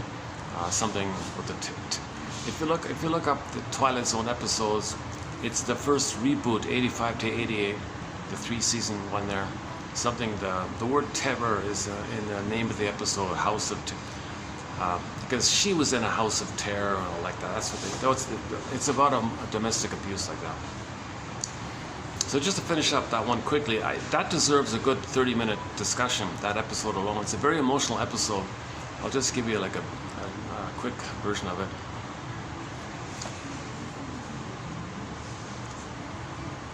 She refused to leave. She was putting up with it. She was black and blue all the time, suffering all the time. No one knew how to help her. She refused to leave and all this. So the sister, it turned out that when this abused woman was a child, she and her sister had a Doberman pinscher. So the sister sent her a little figurine, a glass figurine of a Doberman pinscher. Sent it to her, opened up the box and all. Oh yeah, he was can I open up the box now, please? And it was a gift to her. She even wasn't allowed to open it until he said so, kind of thing. Like he controlled every little thing because he wanted to control the breast. So he even controlled her and her sister, the gift, like he. So, anyways, so finally she opened up the box and it was a little figurine. That triggered the memory and the thought somehow, on some level within her, which she didn't want to know because she was so abused and all that. But on some level, she really truly had the wish that her childhood dog would protect her. It's like a fantasy. It was an unconscious fantasy, but she wished that if that dog were still around, he would protect her. He would charge at the guy and protect her, something like that, right? So she had that fantasy. So now it's kind of active or something, or it's brought up a little bit, or she admits it or something, I guess, or it's there for the viewer to know what's going on. Okay, so the viewer knows what's going on like that. Okay, so now next time he heard her and all this, he was trying to create the fusion to create a oneness. During that moment of oneness, when he hurt her and all this, okay, in her mind, in her psyche, that Doberman fantasy went into his mind because he created the fusion, the undifferentiation, the symbiosis, the oneness. So so the Doberman pinscher fantasy went into his psyche. It crossed over because of the oneness like that. That was her wish, that the dog would protect her. So that fantasy of hers went into his mind. So her fantasy went into his mind, put it that way. Now the dog's in the man's mind. Okay. After that, okay, he started seeing, it was intense, he couldn't hold it, so it was projected out. Okay, so he had a psychotic break and he started seeing the dog everywhere. He looked left and the dog was charging at him. Closed the door, opened another door, dog was charging at him. Looked up, he's jumping down. The dog, and everyone's cheering, go dog, get this, get him, kind of thing. Teach him a lesson or something. Everybody was cheering for the dog. A lot of people are probably in tears at that time or something. Everyone's rooting for the dog, kind of thing. But so the guy gets a gun, shoots the dog, but the dog's not there. There's no real dog. It's psychotic. It's a psychotic break. Okay, he's seeing it, but it's not there. But it's so real. It feels real for him. It feels like it's really real for him, kind of thing. So in the intensity of his strong belief, now you get into mind over matter. If you believe it so much, and when the dog was jumping on him and he believed it was happening, he believed it, he expected it. The body responded, he was bleeding on the arm like that. So he was bleeding and they got the dog bites like that. Now the dog was going to maul him, so there's a kind of limit to this, so it kind of stopped like that. But anyways, finally the woman felt some courage now that she had a right to protect herself, and the dog protected her, so she realized she needed protection because the dog protected her because he saw the dog. So it gave her a little confidence to get in the truck and take off, kind of thing. And he was chasing her. No, you're my property. You got to read my mind. I own you. You're a thing that I own. You're my possession. You stay here. You can't leave. I'll track you down. And every time he had that violent thought like that, woof, the dog would jump at him. Everyone was cheering for her, right? So he tried it again. The dog would jump at him. Dog would jump at him. So anytime you had the thought of hurting her, the dog would charge at him. Okay? Even though he kind of knew it wasn't real anymore, he thought, oh, it's not real. Still, it charged at him and he thought it was real, and he couldn't deal with the pain of it all, even though part of him knew it wasn't real at that point, but the dog was charging at him. So finally, she could be free. So the dog protected her, right? So the dog protected her. That's one of the most emotional stories, that one there. But anyway, the point was, the original key point for the current topic was she had the frozen child construct, and of course he had the freezing parent construct. Okay, the fellow identified with the aggressor. He was traumatized before 18 months. She was traumatized post 18 months because she didn't cross over like that. So she played the original hope where the baby tries to save the parent like that. Now the fellow, he made the Faustian pact. He said, forget that. He uses his wife in two ways. He uses his wife as a proxy of his innocence, which he can shame. And then in the fighting mode, he wants to convert the wife to be a mother who will meet his needs. That's why he's angry at her. So he attacks her and he's angry at her. So that's on his end. So the fellow made the Faustian pact like that. Now she was traumatized post 18 months, so she didn't attack him. She just said, well, that makes sense. He attacked me because the mother attacked him, and she believed when the mother hurt her as a baby, that was a sign of love on the mother's end. Children do this. They can't know the truth that the mother's hurting them. They deny it, split it. Oh, mother loves me. Even though the mother's hurting, the mother loves me. It's a split thing going on. So she was doing that. Okay, these so the jargon by Miss Golem is in the brain, the memory constructs or cluster or bundle of memories is frozen child, freezing parent. Oh, this is rare. Oh, this is nice. Oh, great. Except for the one businessman.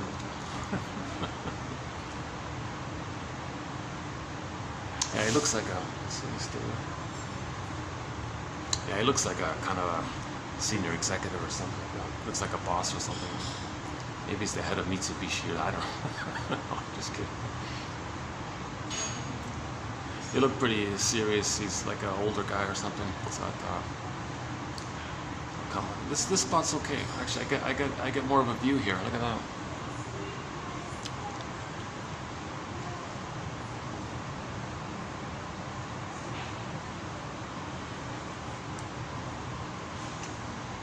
Oh, the price here. So he said, do you want another coffee? He's doing his job, of course, but checking in on you or something. But no, this is the most expensive coffee. And one of the nicest places, at the same time the priciest.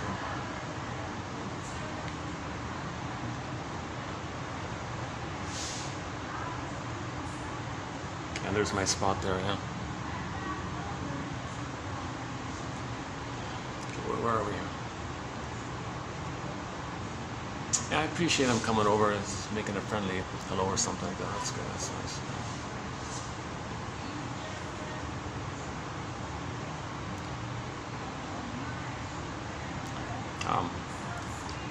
Another very emotional episode I saw recently. We have a quote from it.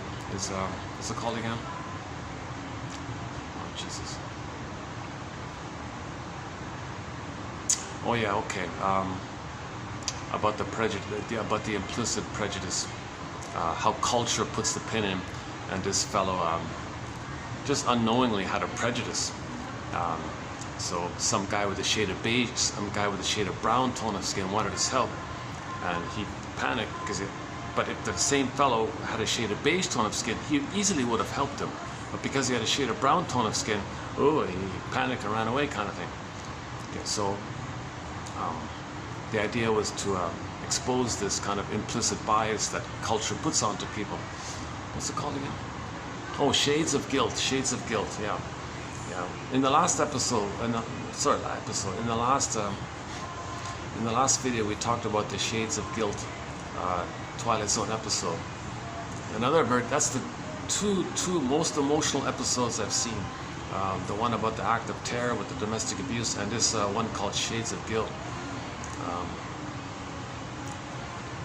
So I'll do an abbreviated version of it since I mentioned it. So so Matt is the guy Matt has a shade of beige tone of skin. Nobody has white or black skin, so forget that nonsense. Everybody's a shade of beige or a shade of brown. We got to correct ourselves with that language. So shade of beige or shade of brown. So Matt had a shade of beige tone of skin. Okay. This professor guy had a shade of brown tone of skin. He's a professor guy, right? But he was in trouble because he was being chased by some violent, psychopathic, criminal, hate, KKK, hate. I don't know if they were hired by some higher KKK unit or something, or they're acting on their own. We don't know too much about them. Anyways, they were chasing this poor professor guy, and he begged Matt, please let him in his car to protect him and take off like that. He said no, and he was murdered, right? The newspaper said it was a major hate crime and all this. And it turned out Matt was feeling kind of shades of guilt here. On some deeper feeling level, he did wrong. Okay, so that's called, and what Baba Yaga has a task for Vasilisa. Okay, in the healing journey, okay, one assignment by Baba Yaga or nature, if we're going to heal, is differentiating the seeds. So Vasilisa had a mountain of seeds, and Baba Yaga said, you got to divide the seeds. Okay, the useful ones, the good ones, and the non-useful ones. I forgot exactly the distinction. The edible, oh, maybe it was the edible, non-edible. So poor Vasilisa had to identify, oh, is that edible? That's not edible. Had to divide the seeds like that. Okay, that's a metaphor that each person, in every little moment, like a little seed, like a little feeling moment, okay, you got to distinguish between a feeling judgment from your feeling self. Is it a feeling judgment from your feeling self? Is it that seed, or are you facing a sham feeling from your false self? Pride, conditioning, neurotic, defensive, just something for your pride. Is it some kind of judgment from your pride point of view and how you feel in relation to your defense, or is it a feeling judgment from your soul like that? So that's a seed thing. So he chose the wrong seed.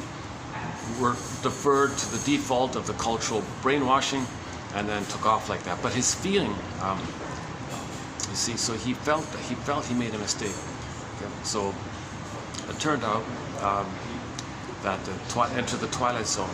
Okay, so Matt maintained Matt on the inside, but his body morphed into the professor. Now he had a shade of brown tone of skin. He looked like the professor kind of thing. And for the next little while, he's going to walk on another man's skin. Okay, empathy, to walk on another man's moccasins, to walk on another man's shoes. So that's what this was about. He was going to walk on another man's skin, shoes, moccasins. So he spent some time as the professor, and he was Matt on the inside, so he could experience it. So he got a kind of a glimpse of what it's like to live with a shade of brown tone of skin. Never mind, professor or not a professor, it doesn't matter. His wife rejected him, the co-workers threw him out, his wife threw him out, friends threw him out, even the doctor ignored him. He kind of got dished here and things like that. So he really got a bitter experience like this. And then, so Twilight Zone, okay, now the scene loops around. Now he's back at the place. Now he's got like a second chance or something. So the scene was he now, as the professor's in the car, and he sees Matt, that's him on the outside, who's about to be murdered, right?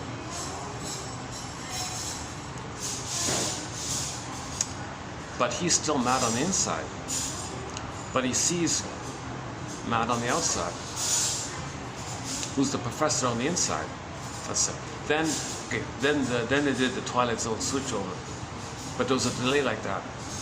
So now it goes back to the original thing. So Matt took off, but wait a minute. He backed up and saved the guy. And the professor said, oh, thanks, you saved my life. What made you change your mind? all I could think about was how that could have been me, because it was him. He was him. That could have been him like that. A lesson of empathy, compliments of the Twilight Zone. A lesson in compassion and empathy, compliments of the Twilight. I'm not sure how well I explain it. You gotta see it. It's better to see it. It's a violent, gruesome story. It's a disturbing story. It's, I think, the most talked about Twilight Zone episode, from what I can tell. It's that one there. It's got like over thousands of comments in the comments section. There's several copies of it on YouTube like that. So it's called Shades of Guilt. You know, maybe the Shades of Guilt, maybe it's also a tribute to how our skin tone is a shade of beige or a shade of brown. The shades idea. There's no white or black.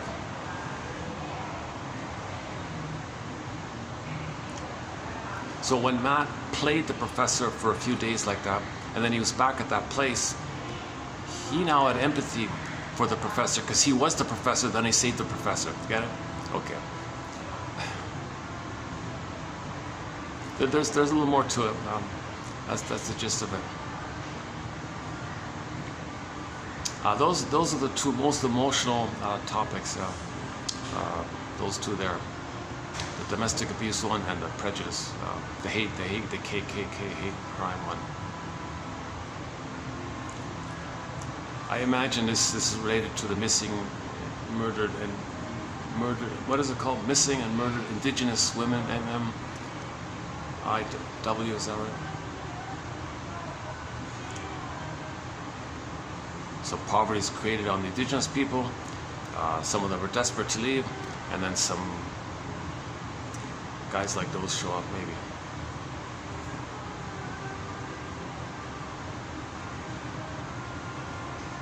We have a major booklet in our collection on quotes on prejudice, jam-packed with insights, very helpful. There's a lot there. We could spend 10 hours just simply on prejudice. If the other reminds you of the mother, put a dash between the M and O and the word mother. There's the other. So somebody, if there's some kind of otherness in a person, if they're not you, in other words, that's your mother. You hate your mother, you hate the other.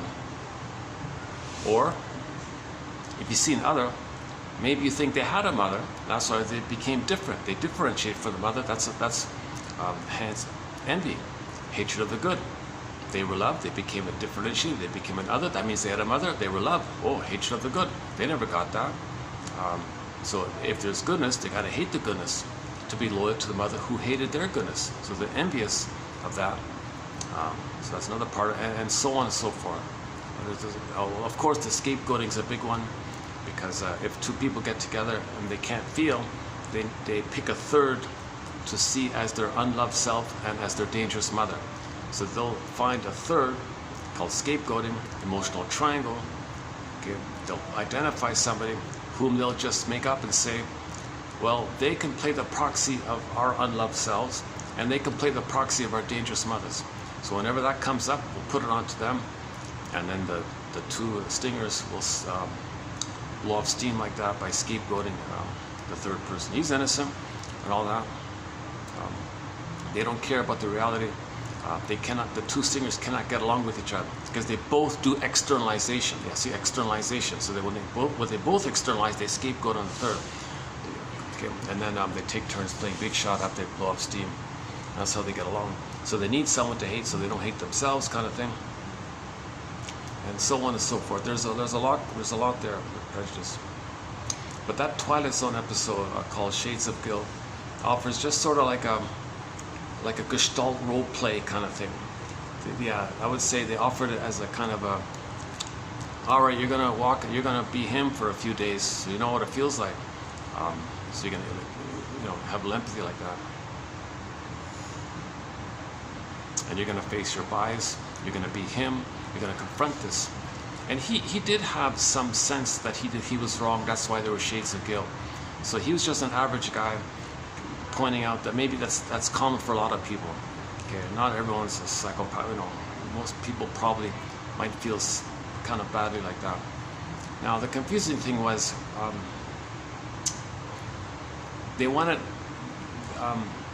it's easy to rationalize that what he did was okay. His friends said, "Oh yeah, you were right. You made the right choice." He's, "No, I feel guilty." Why? Why? It's a guy with a shade of brown tone of skin in a panic wants to go in your car. Oh, come on, I wouldn't do it. Why? No one would do it. No, but it was different. It wasn't like that. I feel guilty. This guy was dangerous for his life. The KKK were chasing him and all this. But you didn't know that at the time. Well, at that moment I didn't know. Later I know, but at that moment I didn't know. So you're fine. Well, so he couldn't get any empathy from others. The friend couldn't say, "You must have a very good reason for feeling guilty." "Oh, thank you. You're right. What's the hardest thing about this pain of guilt? What happened?" "Yeah, you're right. I feel awful like this." I couldn't go on from that. So the friend couldn't validate. That's another thing about society. Society teaches, trauma puts the pin in the collar, Robert Bly says, and most of society is to maintain it. So religion and propaganda and advertising. Oh, and there's more LGBT propaganda, right? Jesus Christ. So Robert Bly said you got these 30-year-old kids, mostly LGBT, making all these bombastic LGBT soft gay pornography all over the place, kind of thing. Implied, it's kind of like implied. There's a deeper issue with this LGBT propaganda.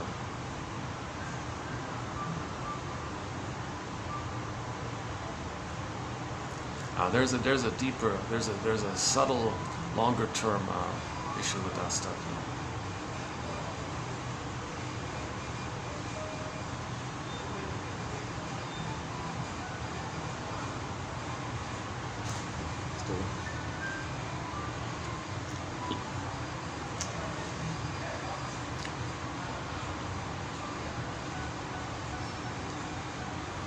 Maybe I should ask him for a job. Just kidding. Maybe I can manage one of his plants or something. I'll treat his people well.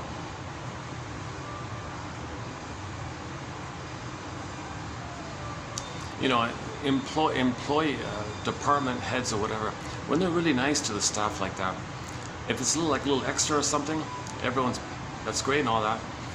Part of the psychology might be what Bergler calls positive magic gesture. "See, mother, see how nice I am to these people?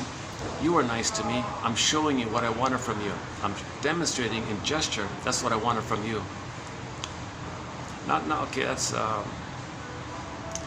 not that big a point in our collection here. Negative magic gesture is the key issue. "See, mother,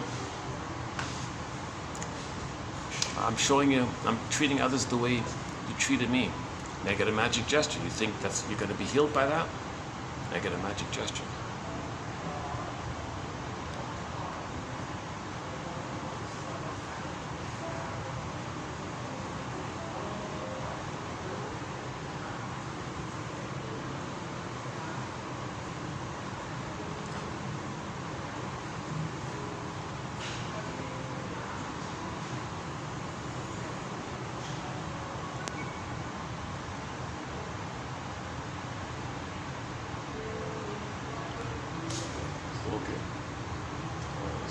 Okay, he's typing away, so I'm not bothering him. All right, good. Yeah, I don't think he can hear me really. There's two walls. Yeah, okay.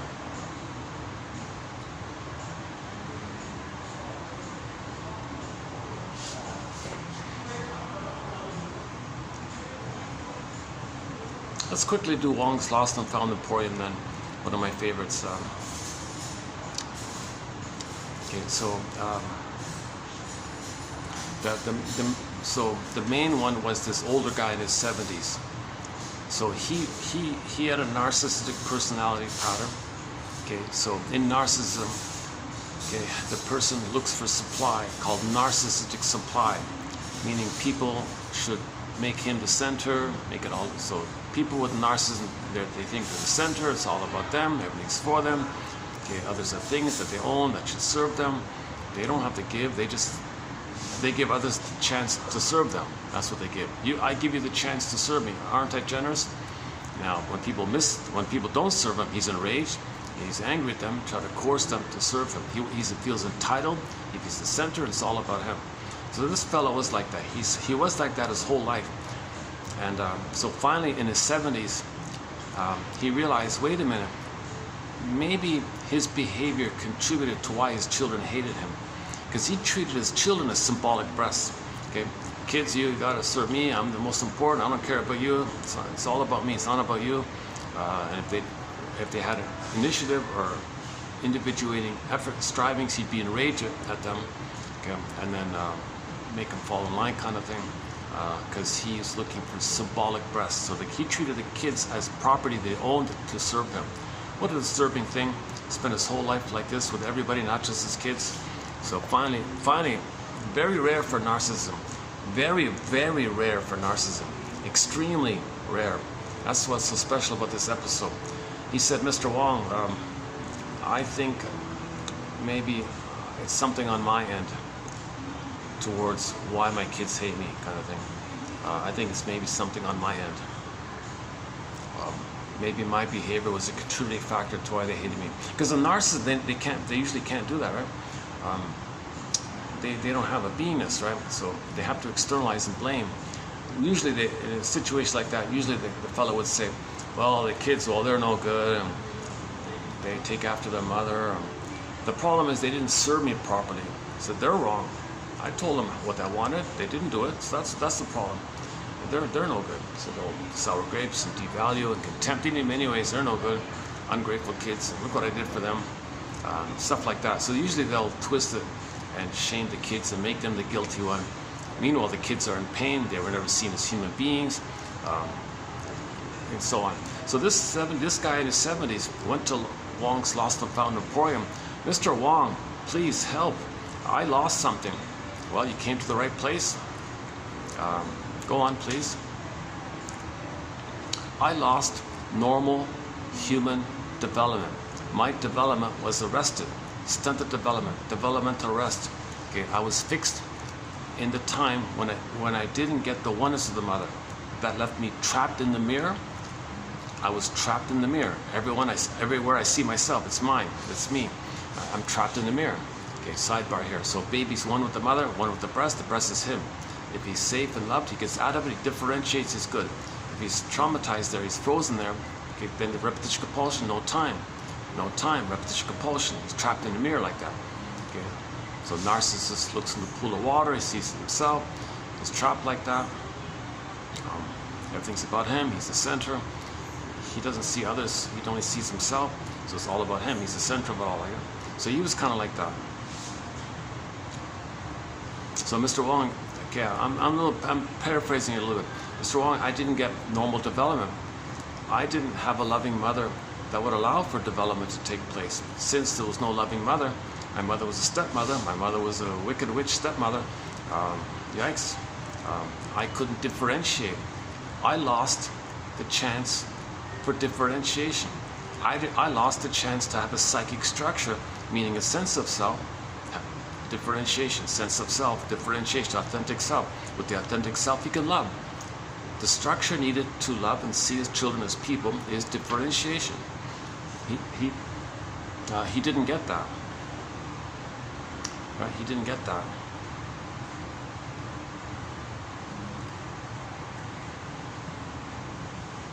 I'm not bothering. Should I ask him if I'm bothering?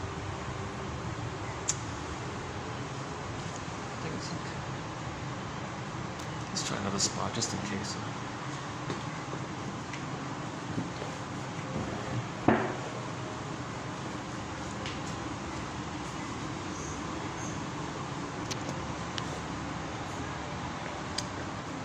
Oh wow, this place is mostly. How about here? Let's try this. This is some variety here.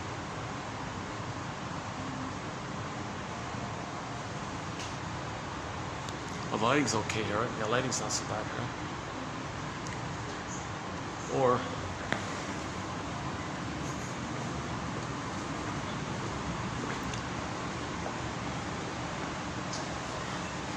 do what gone on. That's no good. Or hang on. Or reserved. Okay, let's do this for a minute. Well, here's a nice spot, yeah.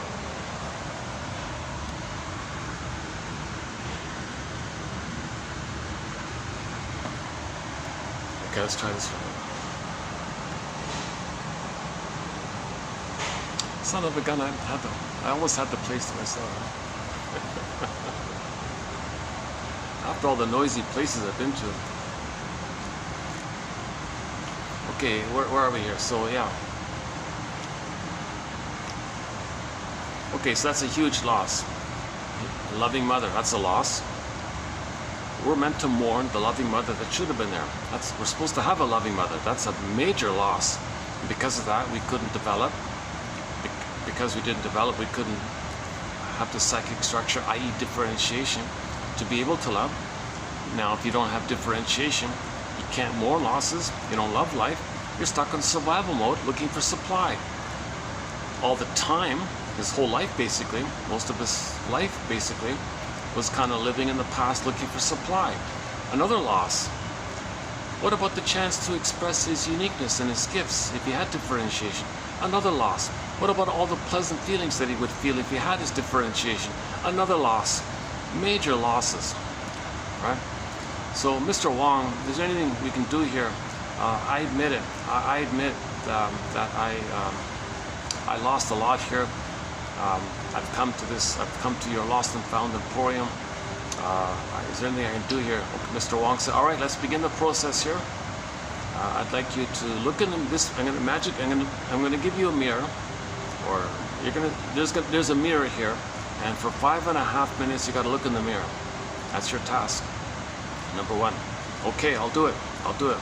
So he was eager to heal and begin the journey.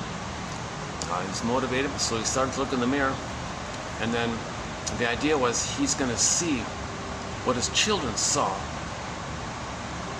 when they interacted with him.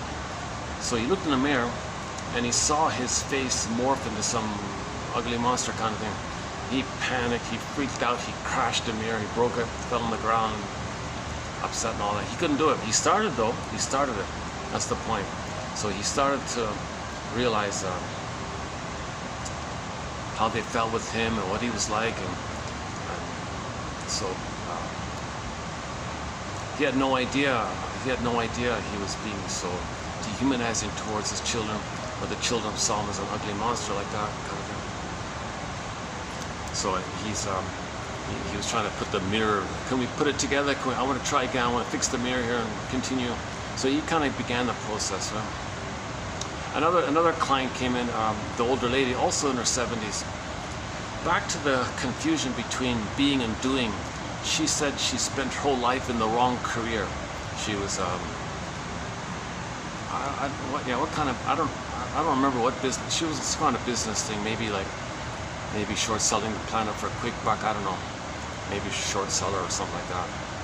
You know, you poison the soil and you can make a profit, right? You pollute and get a profit. Maybe she's doing something like that. In her 70s, she said, I lost something, Mr. Wong. I never did anything from my beingness, from my feelings like that. She was a high-wired, high-strung, hyper-tense, super type A, very wound-up kind of woman. So she was given a task sort of in relation to that.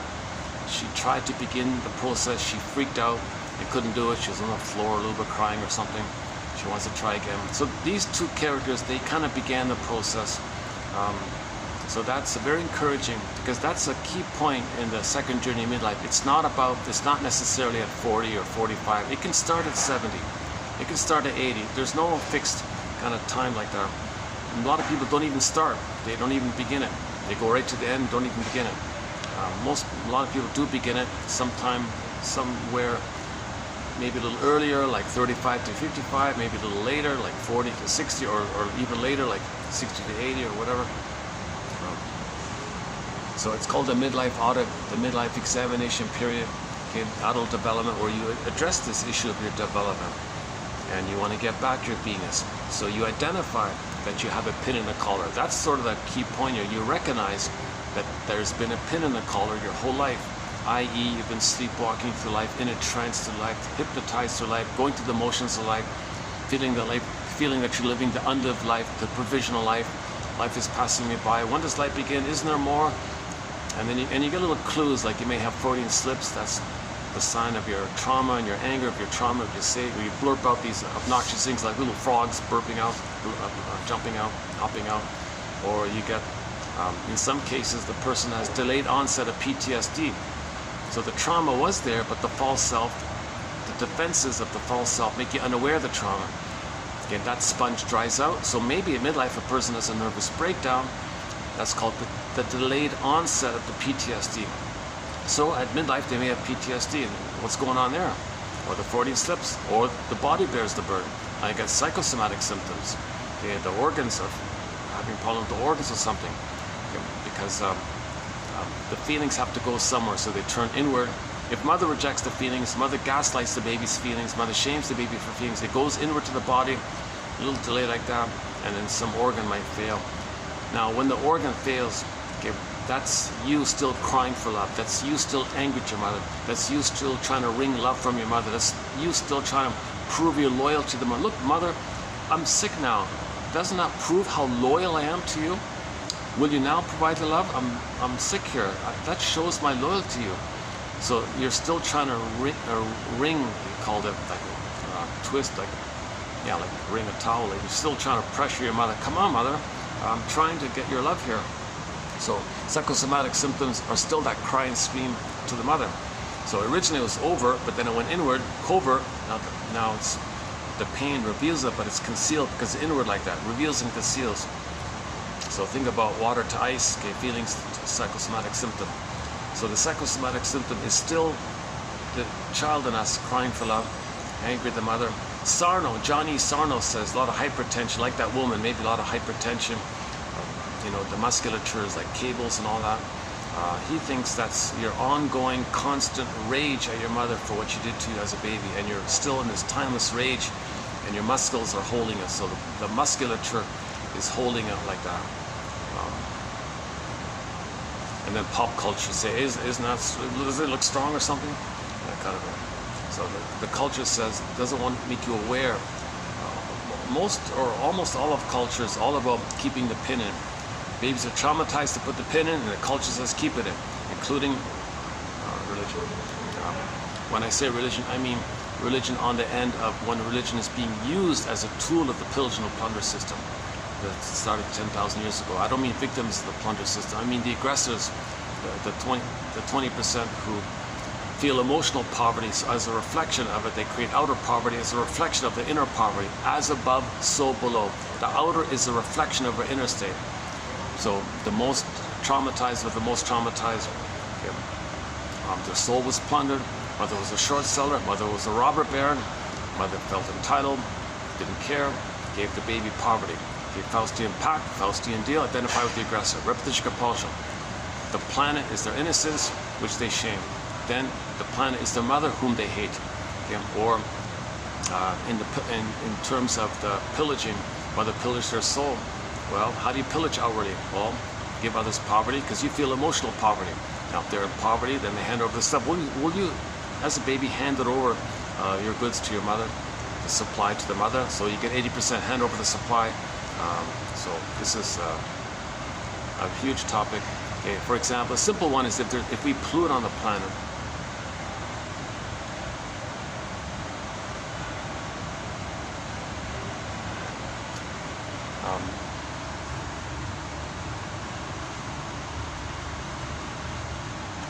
right? Like if we pollute on the planet, for example, we dump 10 billion tons of plastic into the ocean. It's even rising and counting. We're dumping all this plastic into the ocean. Why are we so actively, aggressively, and with full entitlement and full indifference and full rage, put all the garbage in the ocean? Why are we doing this? Okay, there's a compulsion to create outwardly a reflection of our inner state, to make us A, to unaware of our inner state, and B, to make us aware of our inner state. To make us aware of our inner state. We don't remember that mother polluted us and shamed us. So we recreate it, reflect it out to know the inner. So we create it to remember the inner, then when you heal the inner, your doing is ethical and moral. Made in king. The beingness is the king. If the beingness is missing, you're disturbed and everything's disturbed and polluted. Or the food. Mother didn't give the baby proper food, emotional food. Oh, baby felt deprived. and didn't get lack of emotional nourishment. Well, how do you reflect that? Identify with the aggressor. Well, rob others, rob everybody basically of nourishment. So pollute the soil, put chemicals in the soil, give people frankenfood, tasteless food, dead food, whatever. That's a reflection that we didn't get emotionally fed and emotionally nourished by the mother. Okay? As above, so below. The outer is a reflection of our inner state. We do this on the outer to know, to make A, so that because we don't know the inner. B, we're trying to know the inner. We create to know the inner state. The outer is a reflection of our inner state. As above, so below. I think that's my understanding of that. I'm basing on what some of the shrinks said as well.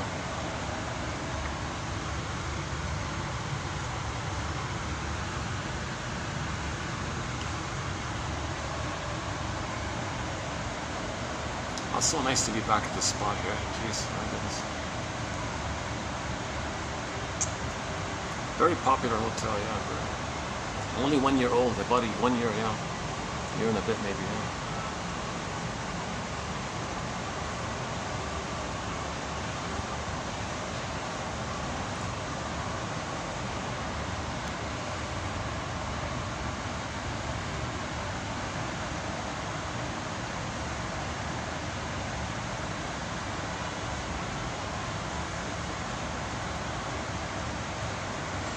Okay, where are we here?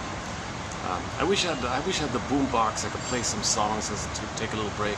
We've got an incredible soundtrack to 1001 Windmills of the Mind. We closed up with it's not on our soundtrack, but we closed up yesterday's video with a song by a one-hit wonder guy, Greg Kinn, a song called The Breakup Song. I was talking about why I think it was popular. It's a little bit about the grief, you know. So the guy had a loss, derealization. The environment wasn't real. He was stunned like a deer in the headlights. And then idealizing transference. The girl reminded him of the mother. So the mother for the baby is the world. The girl was the mother. So he translated it onto the song.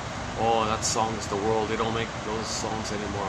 Idealizing transference. He was talking about the girl. He was describing the song as if it's the mother kind of thing.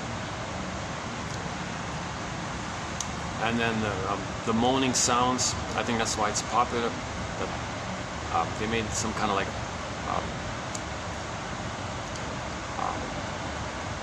aching sounds in the melody of the song. You hear some kind of non-verbal sounds like that.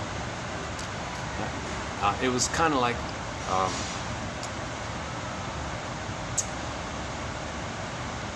they're not real, so I wish it could be real.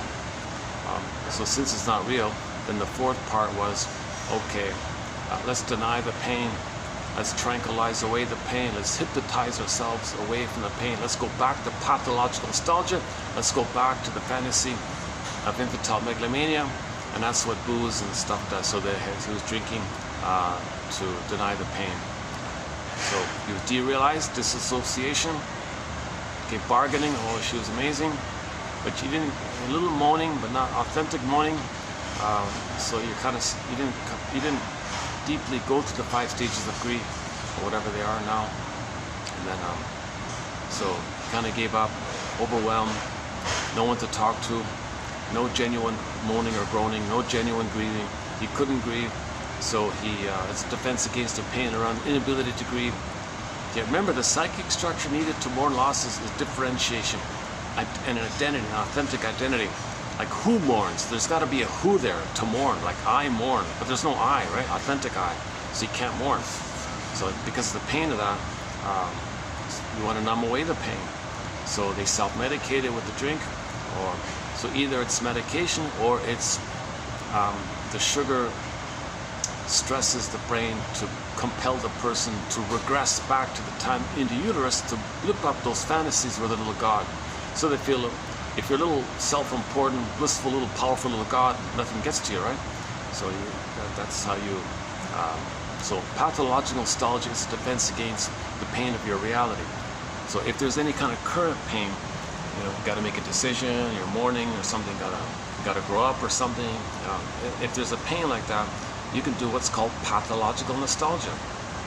Not a benign, harmless nostalgia, like a pathological nostalgia, where you either do with the trick of the synthetic trick with the chemicals, or you do what the Fawns did in the episode entitled "The Spirit is Willing," season 11, episode 14. The Fawns didn't want to make a decision about his career, and should he buy his own shop or something, or should he get married, or what should he do. He had this kind of, I got a time to grow up kind of thing. He didn't want to face it, so he thought about the past. He thought about an old dream that was unmet.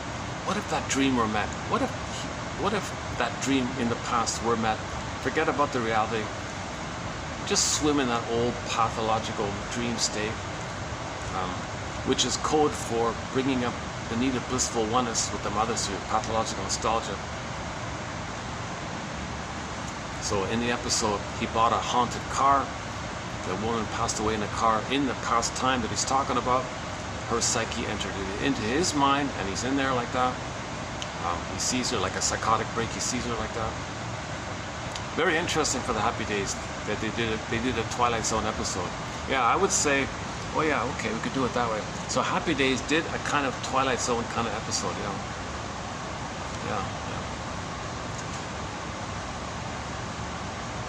So when we talk about pathological nostalgia, that's our linked TV show episode. The Spirit is Willing, Happy Days, season 11, episode 14.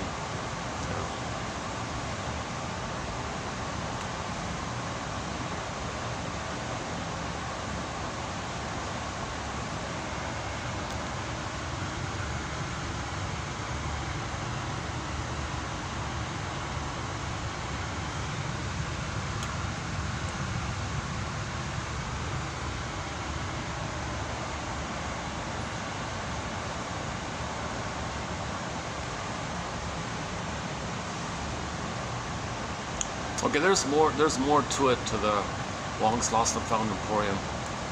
So those are 3 episodes. There's over 10 to talk about. It would take me 10 hours to properly discuss those 10 episodes. There's Cat and Mouse. There's about the Don Juan syndrome.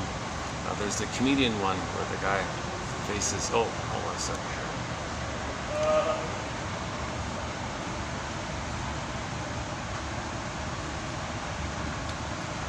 These guys want to sit here. Well, I gave the businessman as much space as I could. Let me go back and let these guys sit here.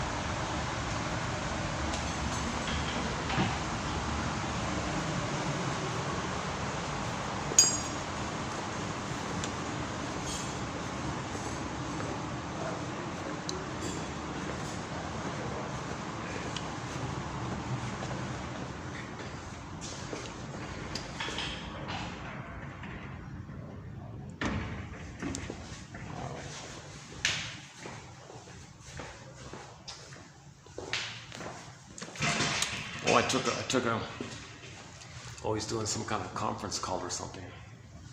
Okay, hopefully this won't bother him.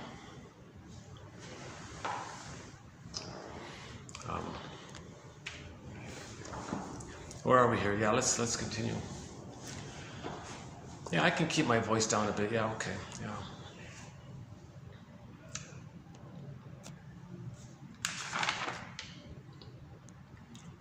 Well, we talked about One Life Furnished in Early Poverty. We talked about that one.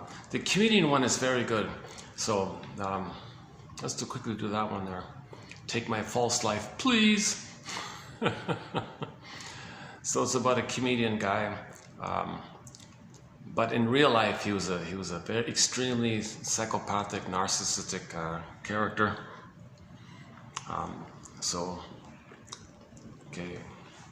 So in A Drive for Healing, he's going to be confronted with his inner truth if he's going to heal. So he was compelled to face his inner truth like that. So Twilight Zone, he was zooped down to the hell for 2 decades. So in the healing journey, you got to face shame. You got to face shame. Hell is a metaphor for the emotion of shame. Shame is a burning, biting feeling. Okay, a burning, biting feeling. Okay, it's invisible, so you create a picture. It's not real, but it points to something invisible that's real. The burning, biting feeling. So hell's not real. I mean literally real, but it points to something invisible that's real, i.e. the emotion of shame.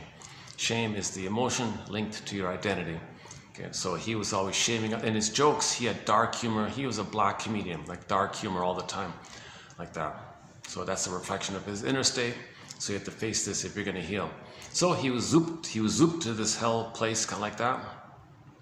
And he was told to go on stage 3 nights a week, 7 days a week for the next 20, I think it was 20 decades. I think he meant 2 decades. Because that's typically the heroes, that's typically the midlife audit, 20 years, right? On average. The Odyssey was 20 years, and so on. So he had to go on stage. So he did his normal routine of making fun of other people. Nothing happened. Everyone was silent or something. Then there was this heckler in the audience. This heckler was saying, "Talk about you." And this heckler knew all about her, right?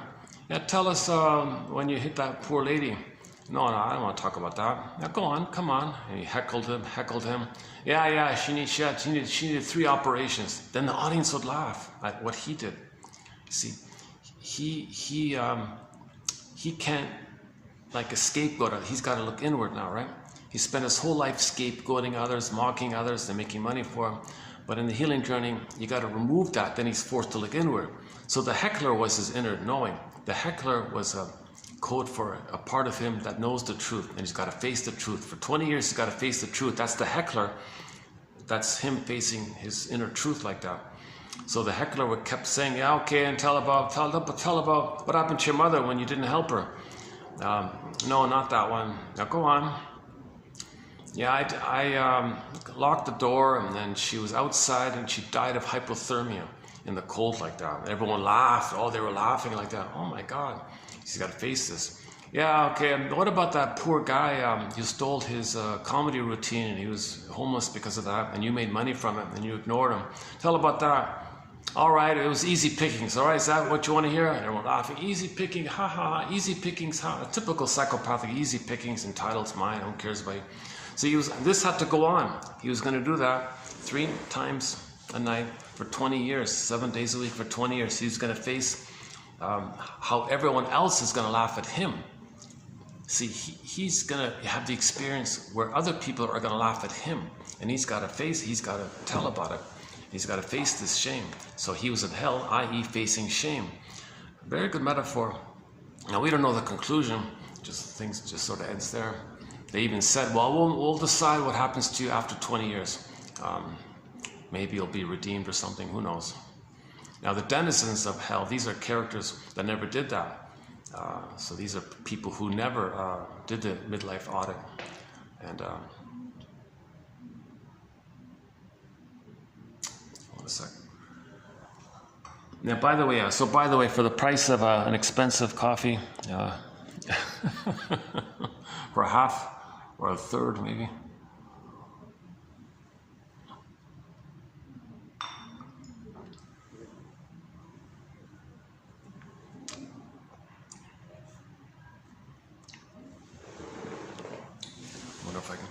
See, if I go out, I'll be serving that party over there. What about this one here?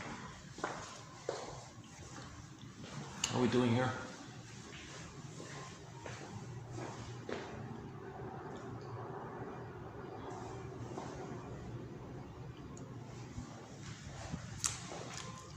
Okay, he's constantly doing his work, so I guess it's okay, right?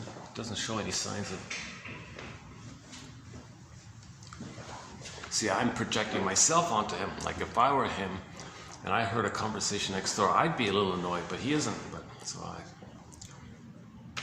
all right, where are we here? And they got some silly ones like, but can she type? So they have some lighthearted ones like that. It's just sort of fantasy stuff.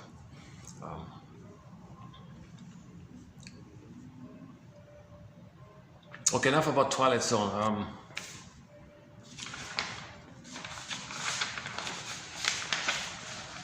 Oh, the cat, about the cat and dog, the conclusion for the cat and mouse one was, see, he was a dog, so a lonely, average, poor, a lonely, ordinary kind of lady or something, had no boyfriend or something. And then some Don Juan came on the scene, and he said to her, look, I don't connect, or I don't have relationships. I just want to have conquests where I allure you and then reject you and go on to the next one. That's all I do. I'm a stray cat, I'm a tomcat, whatever. You can't tie me down like that. So he was a typical Don Juan or Casanova or whatever. He's a cheesy one, but anyways. So he, because of his trauma, he was doing to others what his mother had done to him. So originally, this fellow, this Don Juan fellow, okay, he had a hope to have mother's love. Okay, after the hope, the allurement, the seduction, the promise, the enticement, the hope, baby had a hope, crashed. It fell. Okay, rejected. Okay, pain, identify with the aggressor. Repetition, compulsion. Find others to allure and then reject. Okay, so that's the Faustian pact. He's going to be the dumper. So he'll allure and reject like his mother did that to him. So he's doing it to himself, finds others to play himself, and repeats it. Now it's in the survival area. So the psychology is he's surviving. So those crocodiles and all that, they only care about survival and reproduction. So so when applied to the so he was promiscuous. There's no feeling or relating like that, thinking he's just out of the compulsion to reproduce like that, survive. That's that angle, that's like the biological part of it. But the psychological part of it is he's loyal to the mother. See, mother, I'm just like you. You allured me and rejected me. I'm just like you. Watch this, mother. I'm going to do that to everybody. And maybe you'll see, and that's like my protest. Maybe you'll see what you did to me and change your ways. Now, she was told all this up front, but she was so lonely. She just saw what she wanted to see. She said, no, I'll fix this fellow. I'll make him be a regular guy and all this.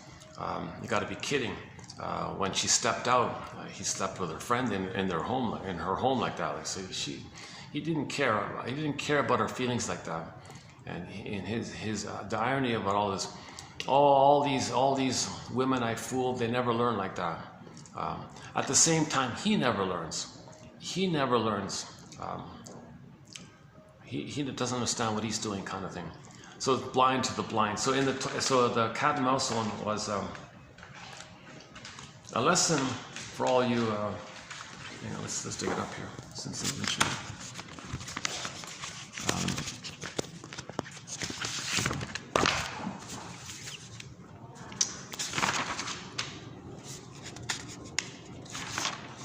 Twilight Zone.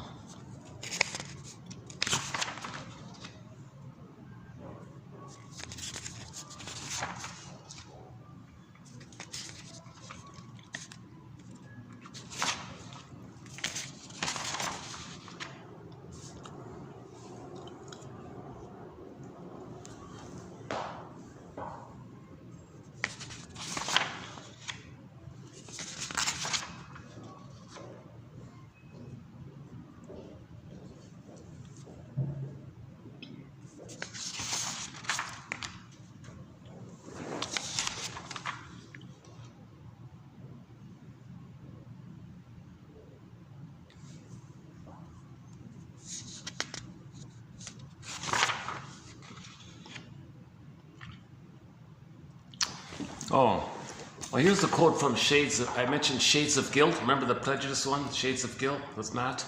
The old saying goes, you don't know a man until you walked a mile in his shoes. Matt went one better. He got to walk in another man's skin. A simple lesson in compassion, courtesy of the Twilight Zone. Shades of Guilt. episode? Oh, did I miss it? Oh. Oh, maybe we did it already. Okay. I put it away. I think we passed it already. It's in an earlier video. Okay, yeah, okay, that's what it is. It was either in yesterday's one or the day before.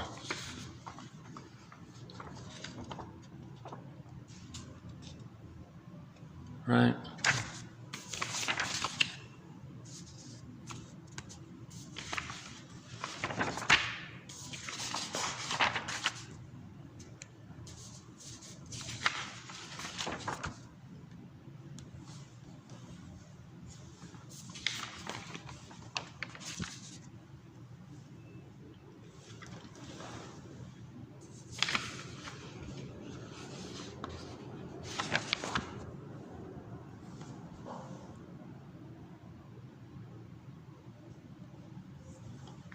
Okay, yeah, okay.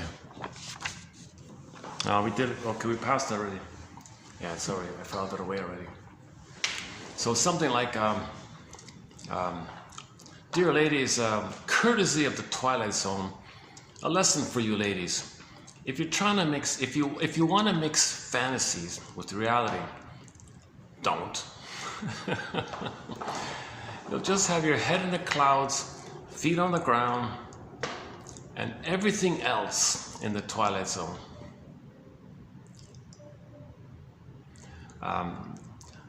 The unexpected star of the show is the cat. So I won't wreck it there.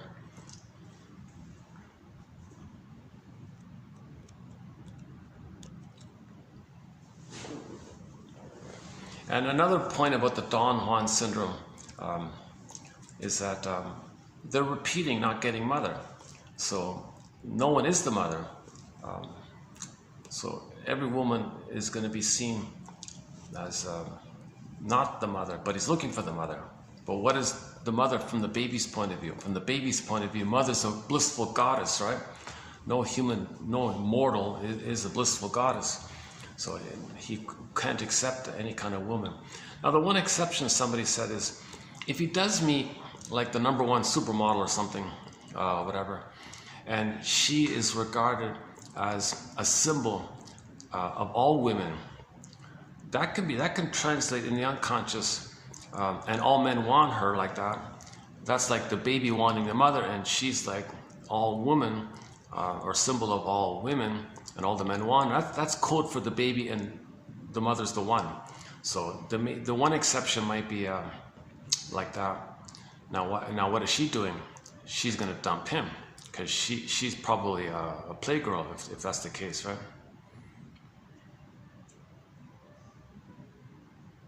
So the she-wolf and the wolf usually find each other, he said.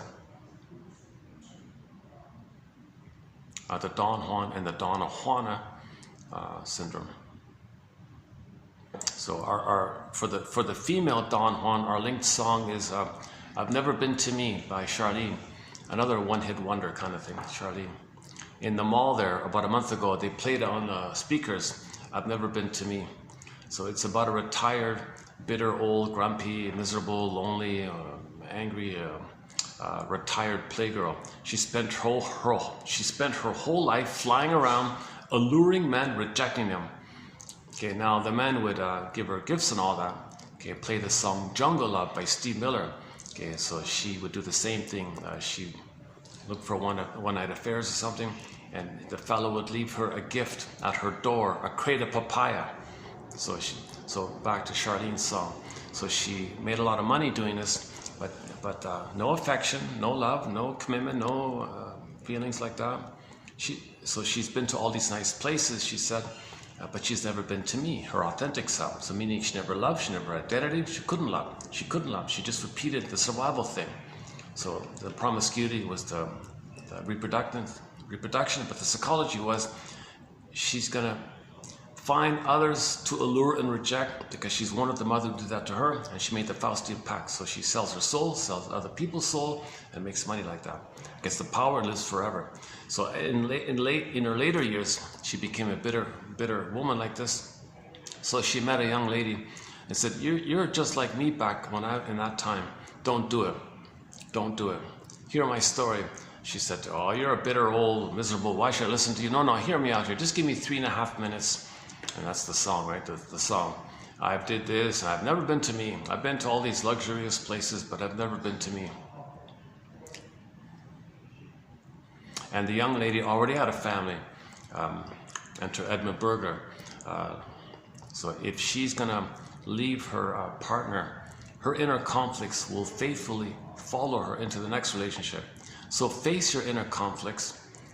Okay, divorce won't help. She already has some human love in a relationship, but it's just confused. So save your marriage. Have a human, intimate relationship with person to person. Just learn how to make I statements. Get some help like that. And she was about to sacrifice her family for the life of a playgirl. And this older playgirl said, don't do it.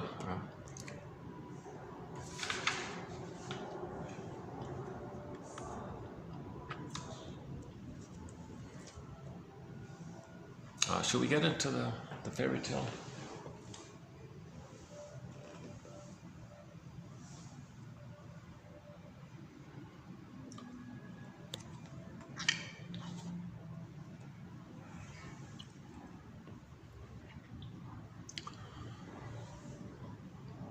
Well, it's getting dark already.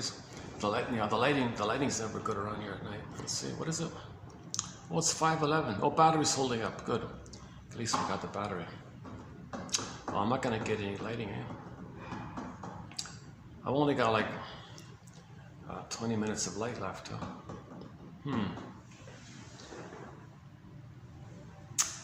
Yeah. Oh, I can walk over maybe to another spot.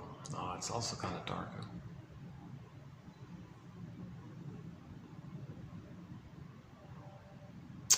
I found another spot. It would take me a while to get there, but there's no, they don't do cash. You got to do the whole credit card thing with them. Okay, let's, sorry about the lighting. We're going to get some, the lighting's going to quickly diminish soon here. Is that a little bit? I can do this way. How's that? Is that a little better? Nice place, eh?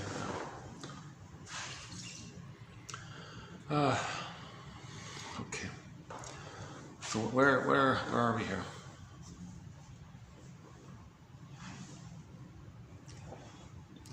I didn't really complete the introductory part, right? What I've done so far is just provided some snippets of the basic introductory material. Soul frozen, repetition compulsion,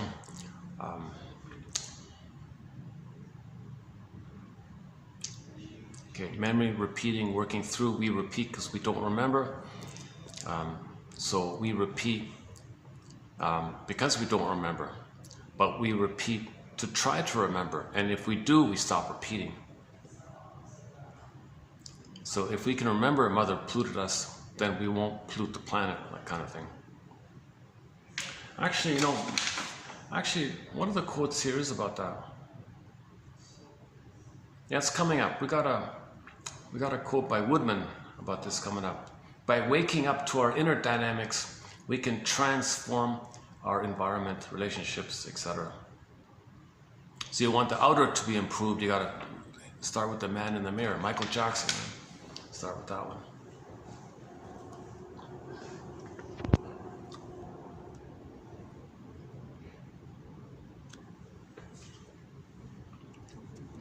Okay, so there are a variety of personality patterns that develop if traumas before 18 months. The commonality is the Faustian deal. Okay, the commonality is rejection of the quote-unquote my human side of being human. If they see it in others, they gotta hate it, shame it, mock it, and then think that as they shame the innocent one who represented their soul, that's their mother hurting them. Now they hate the ones they just hurt. This whole Faustian thing. Okay, so the main dynamics are hate, greed, envy, grenvy, spite, vindictiveness, Schadenfreude, and they're addicted to Schadenfreude. They're addicted to this. Okay, the little white flower, narcissism is based on the blissful feeling that you're one with the mother, and you're still looking for supply like this. So you take refuge in that time. So doing to others what your mother did to you. You're one with the mother who did that to you, and you're still one with the mother, so you get the little white flower, you're addicted. Baby isn't a blissful feeling.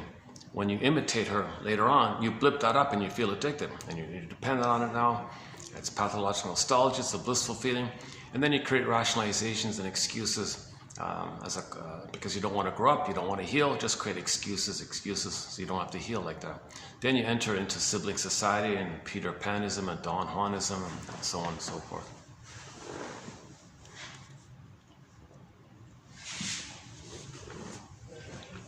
Since there's no identity, there's no real authentic pleasure, there's no mourning. If trauma is before 18 months, no gratitude, there's no tenderness or affection, there's no feet, the pin isn't frozen. Right? If trauma's post 18 months, maybe the pin is maybe half and half or something. Is that what it is? Yeah, maybe. Okay, now since they can't mourn, if there are losses, it is a loss to have somebody around to shame so they don't feel that they shame themselves. It is a loss to, not have somebody around to hate, to make them unaware of how they hate themselves. It's still a loss like that. Okay, so if there is a loss, since they cannot mourn, since there's no identity, right? You got the sarcasm, this chasm within, right? They're in a swoon over and around it, but they can't step in it, right? You got the chasm like that. So since they cannot mourn because there's no beingness, there's no identity, no authentic self, no embodiment, no beingness. It's missing. You got the image of the chasm in the Disney film Inside Out 2. You got the chasm, sarcasm scene there, and on the surface would be ennui and shame on the surface of the sarcasm. So if there is a loss, well, denial, contempt, sour grapes, didn't even anyways. So if it's useful, well, it belongs to them, so it's theirs anyways. They're entitled. Fine, it's useful, they own it, it's theirs. If someone misbehaved, they get angry, coerce them back. No gratitude, it's theirs anyways. It's their property anyways, so why? They don't understand gratitude. To have gratitude, you need some differentiation. They don't have that. Okay, so denial, contempt, sour grapes, you need them anyways, so they'll completely devalue them. So either useful, so they look for flying monkeys and donkeys and duped rescuers and coattails, etc. That's kind of like useful like that. And they think it's their property, it's the breast. Okay? And for the duped rescuers, they want to siphon the breast dry. And if it's dried out, throw them away, get another one. It's utilitarian, it's part object relating, it's thingification, like this. Okay, so if they're finally, if the other person sets a boundary or something, of course they'll be enraged and all that. If the person does set the boundary like that, okay, didn't even anyways. So it's like mine or forget it. Who cares? It has this binary either or. That's what Baba Yaga is testing. Can you resolve this either or stuff? This either or stuff, useful, forget it. This impulsive either or. That's a sign of trauma. You don't heal if you're still in this oppositional adversarial thinking. You don't heal like that. There's no healing.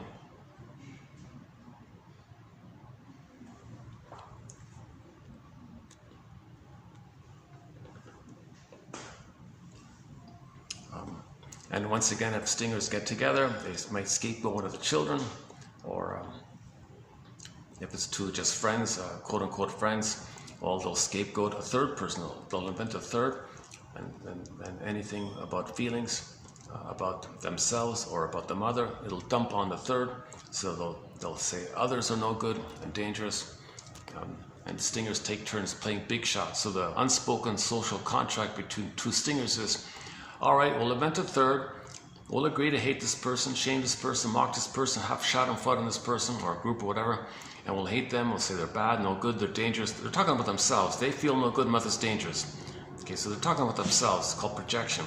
Okay, they can't know it within, so it's projected. Scapegoat, blaming, outside, externalization. You can't look with them.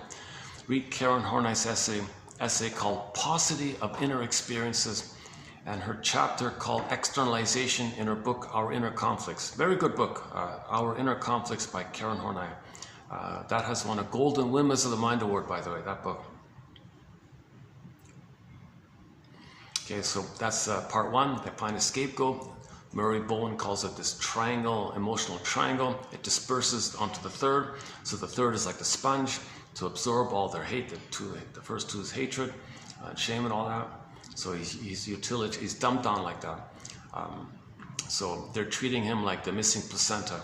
The placenta metabolizes the waste in the baby. So they were removed from the cord, so they lost the placenta, they lost the mother. So others are treated in this kind of way. It's kind of sad, right? Very sad. A huge healing step would be when mothers and fathers demand or set it up in advance that they're going to let the baby keep the cord, the placenta, and let the two drop off on their own accord a couple of days later. Give the baby time to make the transition from the water world to the land world. Give them some time. Jeepers, what's the hurry? So it's messy, big deal, just put a bed sheet over it.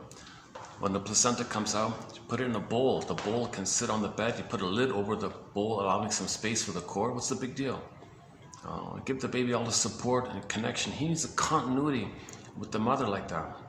If you remove the cord shortly after, you broke it, he lost his mother, pin goes in the collar, frozen.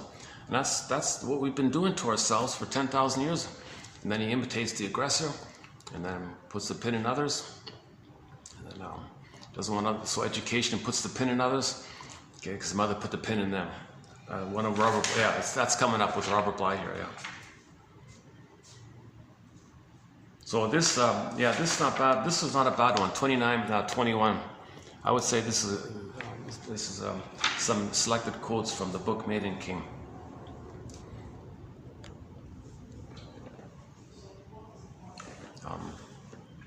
Okay, the stingers. So we're talking about trauma before 18 months leads to one of the stinger personality patterns where they make the Faustian pact. Okay, as mentioned. Okay, the songs.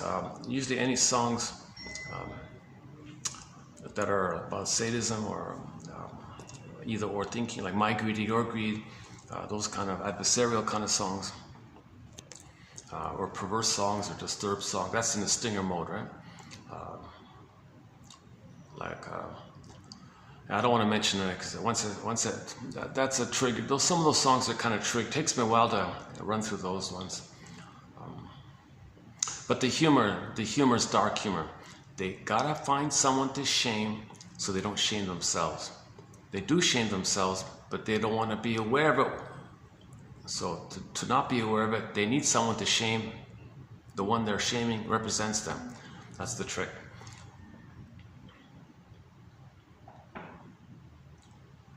So if people tend to have a very negative humor, sardonic humor, bitter humor like that, and create excuses for it, oh yeah, well, I see, whatever, make some excuses. I read some disturbed, perverted translation of Freud. You see, there's the excuse. We don't even know what Mr. Freud said. So that's why we have no Freud quotes except for the one from the memory repeating and working through. I include that one because Masterson talks about that essay. So if it's okay with Masterson, it's okay with... Masterson's one of our mentors in our collection here. Karen Horney, Masterson, Burglar, and others. Yeah.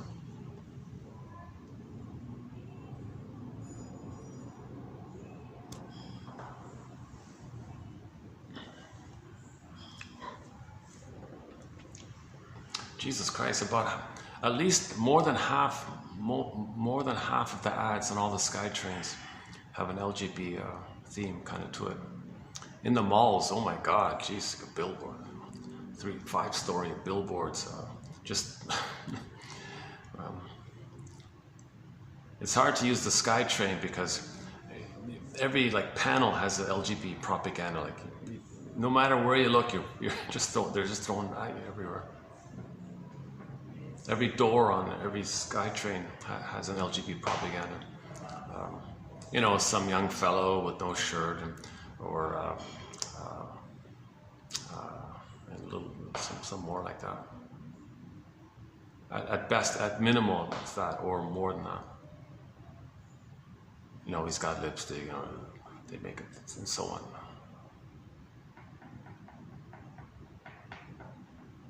How about this one? Oh, that's just for a refrigerator. An air conditioner, okay. That's just for an air conditioner. That's a normal ad, fine, okay.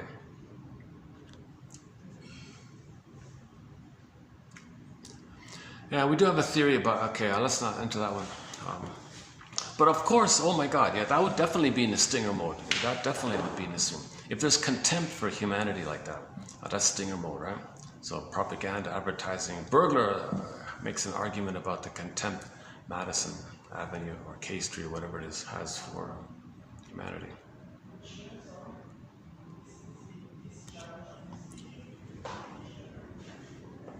Read the book called The Writer and Psychoanalysis by Edmund Burglar, one of our mentors.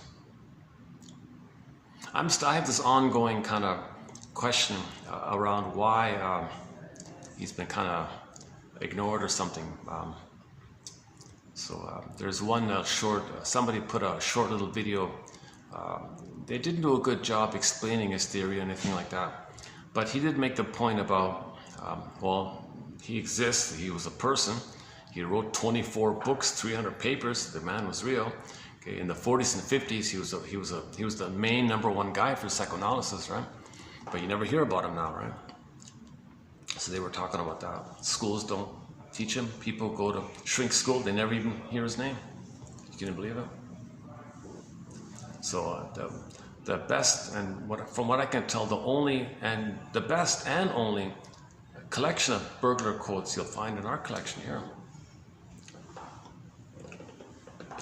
The record metaphors his, and the magic gestures ones, they're his, and so much more. It's got a book. The gambling one's interesting, yeah. So speak about reptic compulsion. Mother was cold and refusing. How do you repeat that? Well, the slot machine is cold and refusing, so you repeated it. The mother was alluring and promising rejection. Okay, the slot machine blinking all these lights, you might win this money. Put your hope in, pull the lever, oh, rejected. So you're just repeating the thing that took place at the breast. Okay, so you're meant to know that you felt that your mother was a cold, refusing machine like the slot machine. That your mother was cold and rejecting. The slot machine is cold and rejecting. It's promising and it's luring, it's blinking lights. That's how you felt with the mother. The breast was promising and alluring, rejected. Okay, recreation. Run to the slot machine, recreate it. That means you're whitewashing mother's crime. You still have hope that if you're loyal to her and recreate masochistic attachment to her, maybe she'll change her ways. Really? Losing your money at a slot machine means you're going to win mother's love back in the nursery? You're going to time travel back to the nursery, and the mother says, oh, I saw the future. I saw what I did to you by you kept going to the machine. That's what I did to you. I'm so sorry. I'm glad I got a second chance. Twilight Zone, I got a second chance. We need a Twilight Zone episode for mothers doing this. We need a mother.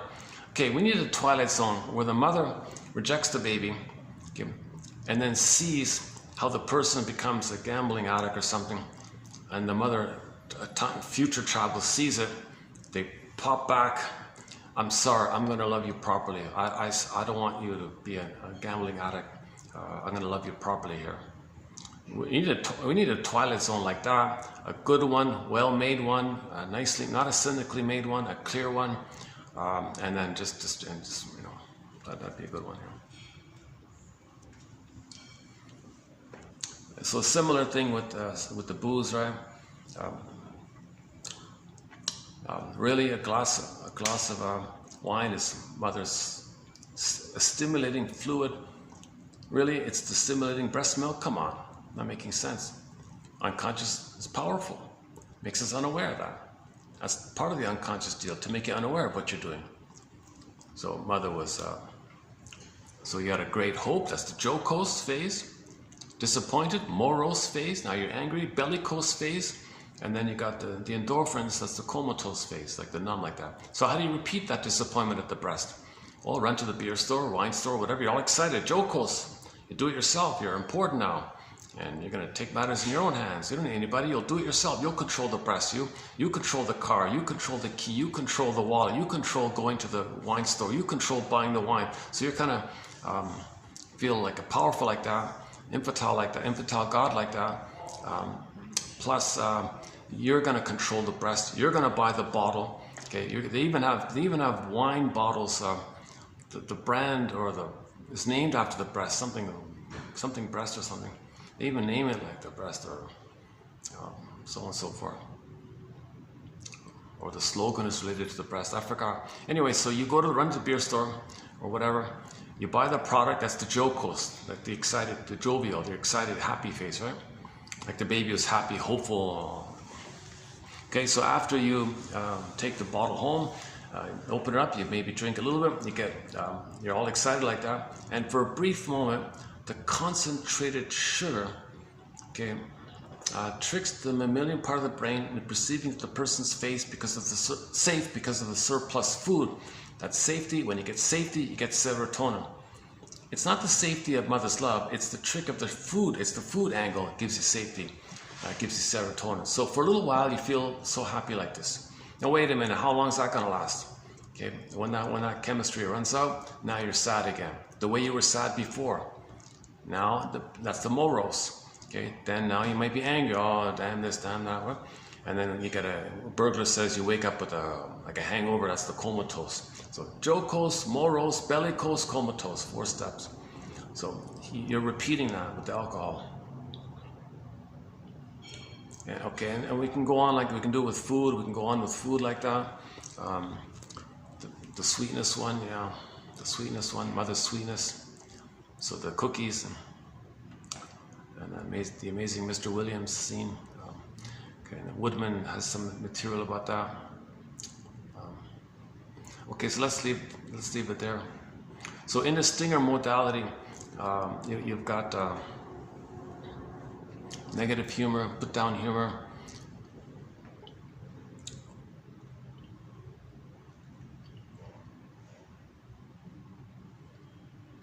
Anything related to symbiosis or okay. If the trauma is post 18 months, they don't make the Faustian deal. They hold on to the soul. It's frozen, but still got the hope. So they're the clingers and the pleasers and the caretakers and the preoccupieds and the hopefuls and the foolish ones like that. So if the clinger marries a stinger, oh, the stinger's thrilled to have somebody shamed because the clinger is the duped rescuer. So the clinger says, ouch, they hurt me, but that makes sense. Like the episode with the dog, right? Doberman, the figurine. I mentioned earlier the Twilight Zone episode about the abused woman. She said, I'm wrong, it's no good, my fault, my mistake, I gotta try harder. And he would attack her, oh yeah, I'm wrong. So she's still like the child trying to save the abusive parent. So she's the clinger, he was the stinger, obviously. So stingers love this chance to shame their soul. The soul is on the clinger. They shame the soul, then they angrily try to control the soul, the duped rescuer, to make them be a good loving breast to get supply, which he was doing. So he attacked, he shamed his wife, and then was angry and tried to control him. Same kind of thing. So the clinger and the stinger dynamic, there's some material about that. It takes time for the clinger. The clingers do what's called sweet lemons. Oh, the rationalization called sweet lemons. Oh no, he's not bitter, he's sweet. So they have a template. I'm not okay, you're okay. Frozen child, freezing parent. They play frozen child, he'll play my freezing parent. And so you're back in the nursery trying to save the parent. The mother, this woman, back to that episode, she didn't admit that her mother didn't love her. She thinks her mother loved her. So she's gonna keep in that mode and try to continue there. She gets out of it when she admits her mother didn't love her. And he can get out of it if he admits his mother didn't love her. So the key out, it seems to be the key out of this is the one has to get to that place where you identify the two sides of your mother. She would have loved if she could have. She couldn't, she was impaired. She was in pain, she was repeating. She had a hope to get mother's love. Intergenerational trauma. Okay, she experienced this because her mother had the same problem, transmission like this. Then you realize, aha, okay, I didn't get her love, I get her now. Now you're free. Then you're free, kind of thing.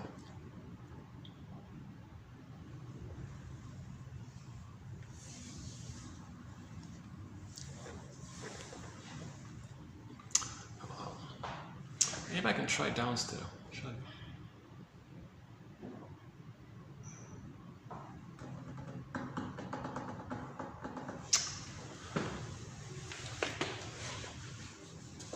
Those people still there? Oh, he's still there, huh?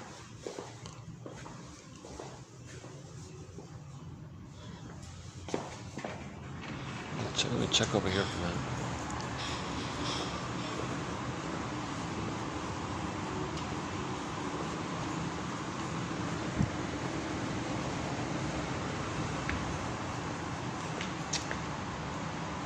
Okay, maybe I can go back out here then. Let me get my sheets here. One second.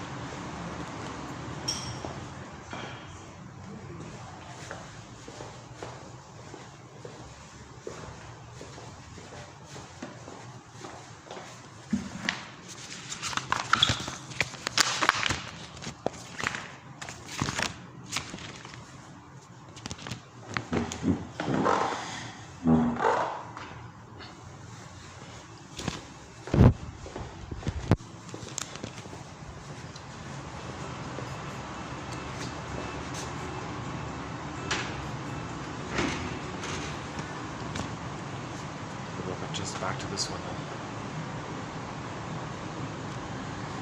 See? Okay, maybe this is the best spot here. Oh, I got better light here. Yeah, good, okay.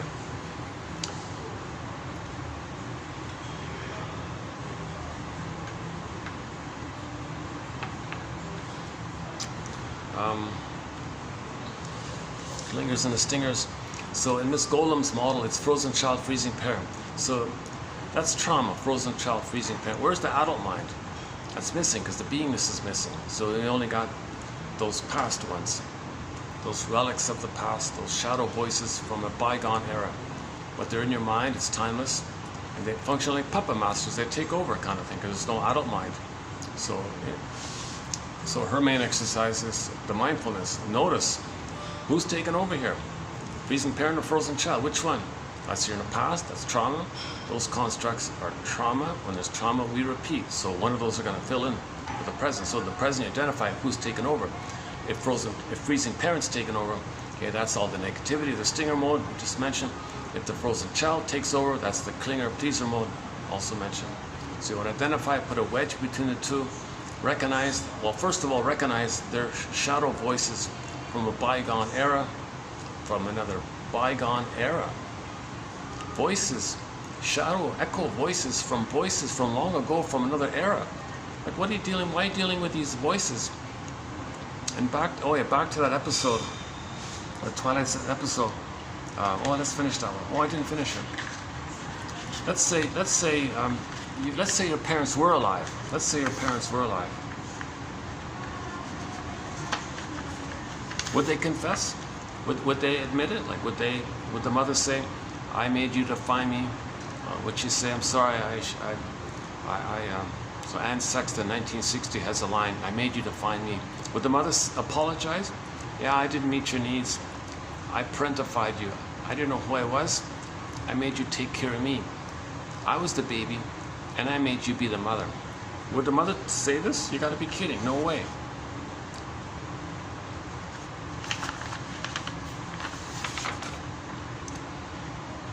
It's rather bittersweet how we spend so much time trying to justify ourselves to the shadows of those who are long gone. And even if they were alive, would they remember? Would they recall what they had said and done that made you spend the rest of your life proving yourself? No way. Okay, what about a time machine? If you could go back, if you could travel back on a time machine and interact with yourself, okay, and interact with your parents as your adult self, and they would know that you're the older one. If you could go back, wouldn't you learn that you were always the master of your own fate? And if you learned that great truth, wouldn't it free you of a useless burden? Dead cargo from the Twilight Zone. The question was meant to facilitate that we're responsible for our unconscious. We decided things, it's our unconscious. We decided these things, we put it in our unconscious. So it's us, so we're the master of our fate. So you got to think of those kind of terms. Burglar makes a big point about this point as well.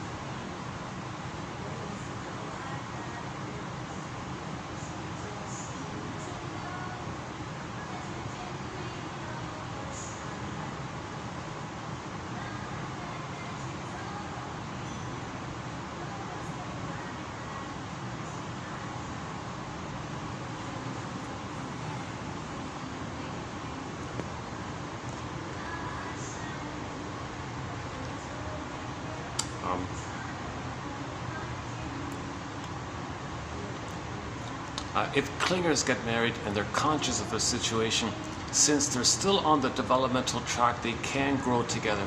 Clingers can make I statements. They can free associate. They can tell the truth. Okay, they can. So they can grow together like that if they make I statements. Now stingers, they're triggered by that. They gotta mock it, shame it, hate it. So they don't make I statements. They can't free associate. They can't self-reflect. They can't unblend with the mother because they are the mother. It's harder for them. It's much harder for them. Or it's more work. It's more work. Let's say.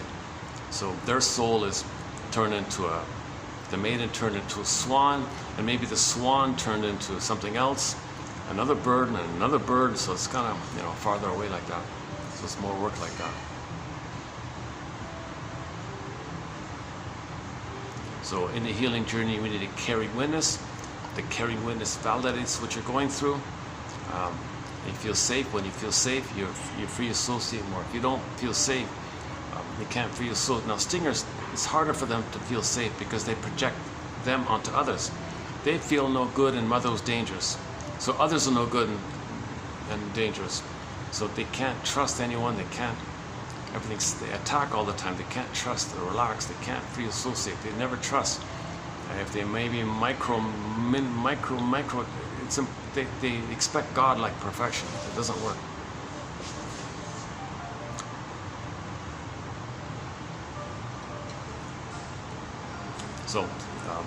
So stingers don't bother with human development. I mean, don't bother with healing. Why? Because they're addicted to playing God. It's a perverse joy. It's a sick joy. It's perverse, but they're addicted. They're addicted. They're playing little God and they're addicted. I mean, the God that babies, meaning when babies are in the uterus, they think they're little gods and it's all about him, all about them like that. Meaning in that way.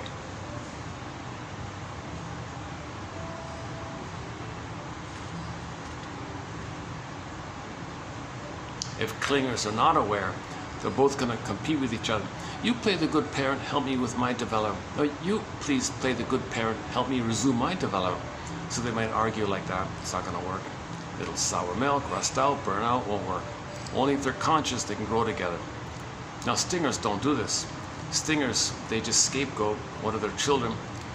The first child might be given support to be as a proxy for them to get supply. So they might support the first kid to be a star, the hero, and if they're successful in seen, the parents feel seen.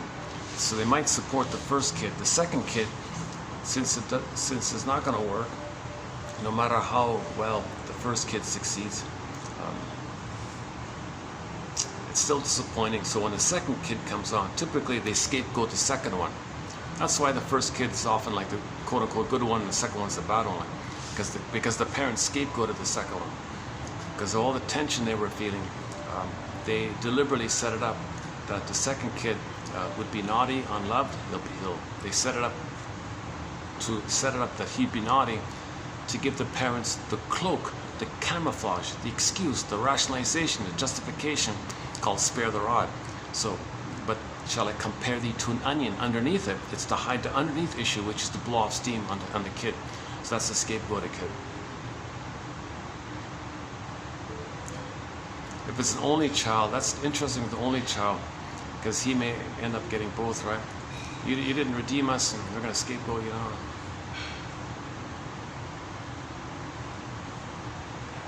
Or maybe they only scapegoat the first child.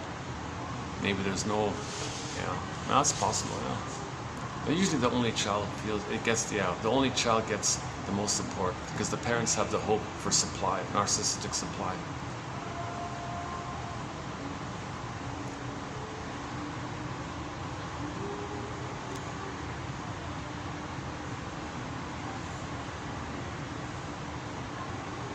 I'm just noticing this interesting little cloud formation there.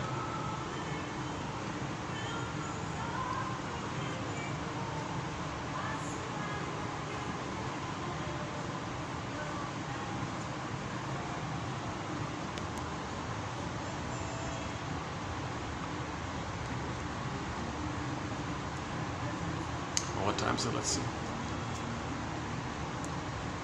5:45. Battery's holding up. I lost track of time here. Look at that.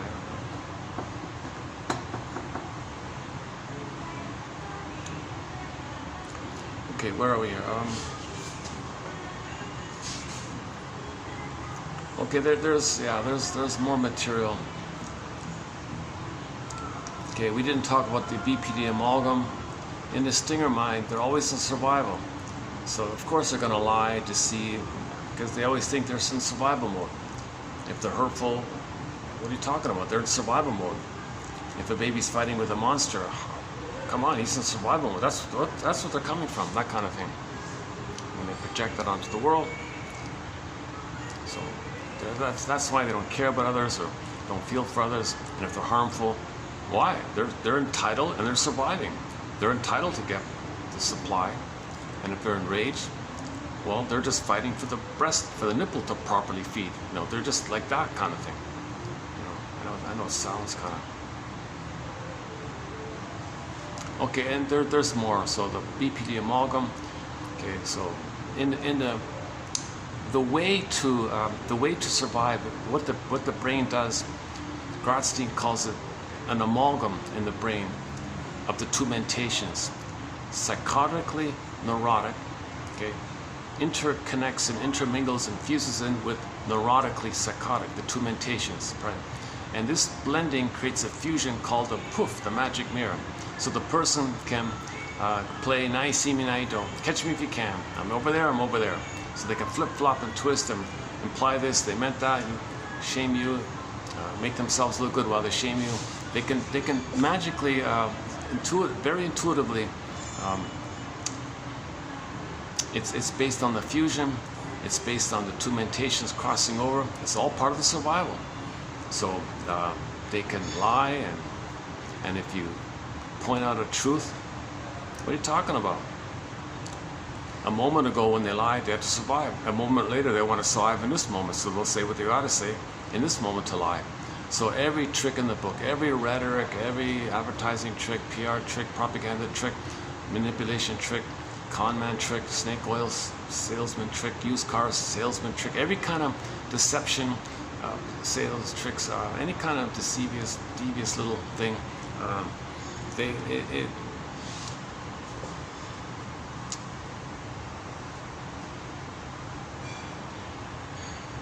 so they'll use whatever, they'll play on your fantasies, and then bait and switch, or flip-flop.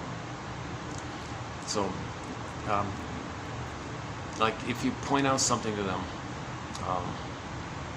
they're over there. So you look in the mirror, you mean that? No, they're over there. Oh, you meant that? They're over there. They can't admit to a feeling. See, they can't do the seeds. They can't touch the authentic, the mountain of seeds. They can't touch a real feeling seed. So they're lost in that place. So Baba Yaga, you know, they don't pass the test yet.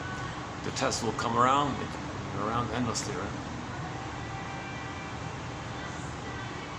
So Kaiser calls it duplicity analysis. Bergler calls it confronting their rationalizations, calling out of their lies. But see, they love to fight because the intensity is a defense against the inability to feel. So they look for pseudo feelings called intensity. So they love to fight because that's a defense against the inability to feel. Okay, so that's a trick like that's called a manic defense. Do some manic intense thing, then you don't. It's the swoon from the chasm. You can't feel because there's no beingness to feel. There's no authentic self to feel. Why? Because you didn't differentiate from the mother. Why? Because you become her. If you are her, you didn't separate from her. If you are her, that's the Faustian pact. You got to get out of that pact with her. You got to say, "Sorry, mother, I want out of this pact." Or she'll fight like, "I want out of this." So you got to understand why she did it. Then maybe you can get out of it.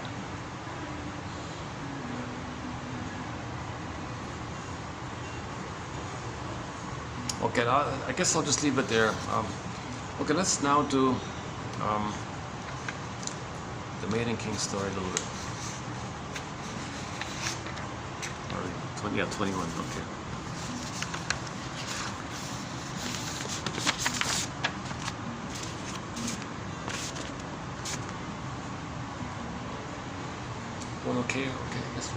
Okay, let's do it. Okay, all right. Ready? Maiden King. In a certain land. Oh, we gotta play the drums, huh? The drums, the bongos. Once upon a time. In a certain land, in a certain kingdom, there was a merchant whose wife died, leaving him with an only son, Ivan. Okay, bracket. The father is a merchant, so we know he will travel a lot. We are then told that his first wife, who is Ivan's mother, has died, so we could say both mother and father are absent in differing ways.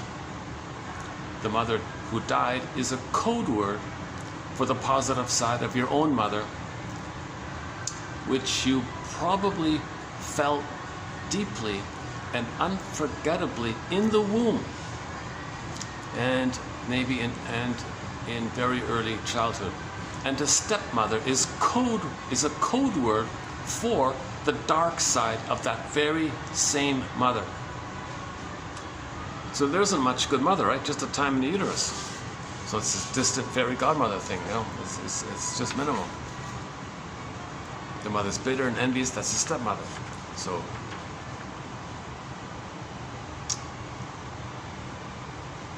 Okay, so in the fairy tale, I'm not like doing the fairy tale, just some little quotes from it. Okay, so the mother instructs her lackey there, or her flying monkey or whatever, her donkey or whatever. Quote, tomorrow when the ships come into sight, I want you to slip this pin into the collar of Ivan's tunic. So Ivan's on the boat or something and sees his soul. I've loved you your whole life. And she goes away. But I want to meet you again. So same place, same time tomorrow, okay? So, okay, the flying monkey tells the witch, the mother, he's gonna get in touch with his soul. No, he can't get in touch with his soul. He can't leave me. I need him. He can't leave me. I parentify him. I need him to take care of me. He can't have his soul and leave me. No, put the pin in the collar, lackey. So flying monkey, if the maiden comes, put the pin in the collar, he'll go to sleep. Tomorrow when the ships come into sight, I want you to slip this pin into the collar of Ivan's tunic. Unquote. The image of the pin placed by this servant of the tutor, they call it the tutor, this evil tutor, leads us to speculate about the part of the educational system in reference to the plundering of the planet plays in the deep sleep that seems to be falling on high school students today. Short sellers, they want the schools to reflect its values of plundering. So prejudice, plundering. So all the schools are about prejudice and plunder. Come on, prejudice and plunder, basically.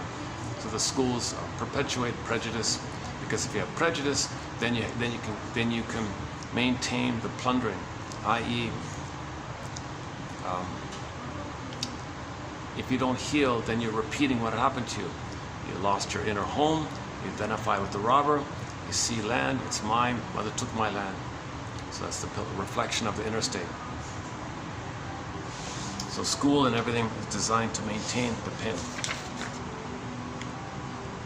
The pop culture pin, especially as transmitted by television, has caused a great sleep so deep that many college students can no longer deal with literature. It's ironic because literature seems to know the person more than the person knows themselves. We can't even deal with literature. That's the pin. I totally get that part. My God, I remember clearly there was a zero interest about self-awareness. They did all this. Okay, let's not go there. Let's not do that one.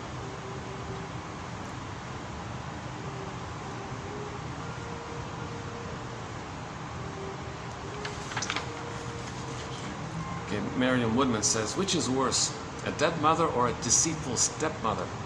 Somewhere between the two, many men remain precariously suspended. They're feminine, either dead or treacherous, meaning like detached and given up or just enraged. See, either like the freezing parent wants revenge or the frozen child is like hopeless, meaning like that. The individual relationship to the feminine or the beingness has extended into the collective attitude to the planet. Okay, so short sellers have plundered the planet, filled the planet with toxins, because mother gave them toxin. When the mother was stressed and angry, breastfeeding, or the powder stuff, that's chemicals, that's toxins. So they put toxins in the earth. So we put toxins into earth because mother gave us too much cortisol, too much of her stress hormones went into the breast milk if she was feeding under a lot of stress and anger, or the powder stuff is filled with toxins. So we put toxins on the earth because mother gave us toxins.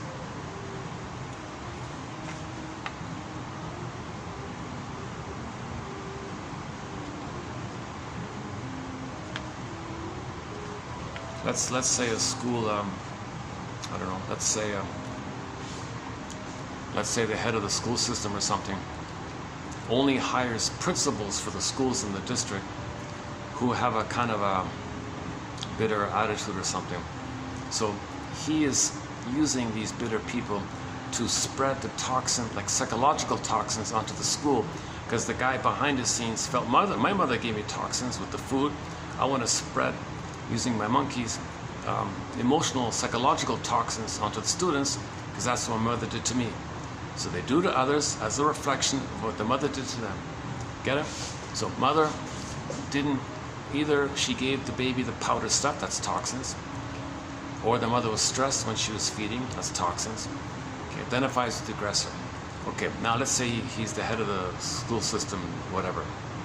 He's in charge of all the principals, let's say. So he thinks to himself, I want all the principals and vice principals and hiring policies of all the teachers, I want these to be bitter people. I want them to be nasty, narcissistic, entitled, sadistic, little sneaky, little bitter people. Okay, so because because those characters will spread their psychological, emotional toxin onto the student population. Okay, so that's a reflection of what happened to him because he identified with the aggressor. See, mother, I'm one with you. I'm one with you, mother. You see, mother, I'm doing to them what you did to me. Aren't you happy? Aren't you pleased? Can't I squeeze the towel? Can't I get some love from you? Or can't I protest enough to change your ways? Come on, mother, what's it got to take? What do I got to do here? Or he's talking to some invisible courtroom in the sky. Look at this injustice. Look what I'm doing to all these innocent kids in the school board. I'm hiring toxic principals to spread psychological toxin on like an emotional contagion like that. Okay, see, my mother did that to me. See, look, invisible courtroom in the sky. Can't get some justice and then protest here. It's an injustice. I can't forgive my mother. I betray myself. I'm really angry at her. I gotta show it. I gotta show her up. I gotta expose her. I gotta reveal her. I'm doing this to reveal her. Come on, imaginal fantasy courtroom. Can I get some justice here? So Berger's got a book called Justice versus Justice. What is it called again? Oh my God! Berger's last book, published posthumously, something about the justice. Something. It's okay. Oh, okay. Everything okay?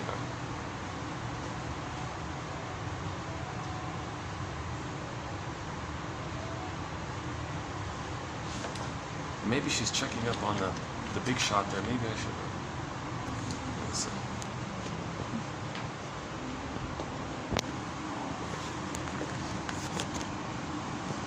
Let's go back to this spot here. Okay.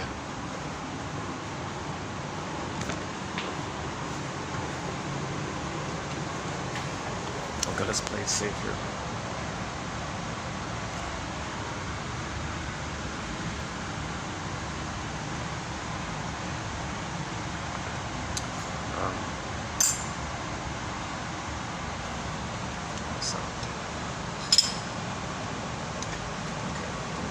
These things aside here a bit. It's all right. Oh, okay, Woodman, yeah, Woodman. This Woodman here. Okay, so yeah, so we broke the rhythm. Okay, so on the earth we were breaking the ecology, the rhythm. Well, mother broke. We didn't get the attunement and the rhythm with the mother. So we're breaking the rhythm on the earth. Okay. Same thing. But by waking up to our inner dynamics, we can transform our behavior, our environment, our relationships, etc. Okay, next one here. Stepmother is dangerous because she's vulnerable. There's no point in talking to her about soul. Her energy is expended in trying to control everything and everybody around her. She finds her identity in power over, regardless of what she says. Without that control, she's a nobody. She may have a nightmare about her childhood pet bird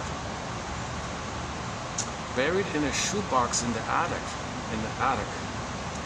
When she lifts it out on the palm of her hand, the tiny skeletal creature looks at her and says, I just wanted to chirp and sing. I just wanted to live and sing. I only wanted to sing my song, quote.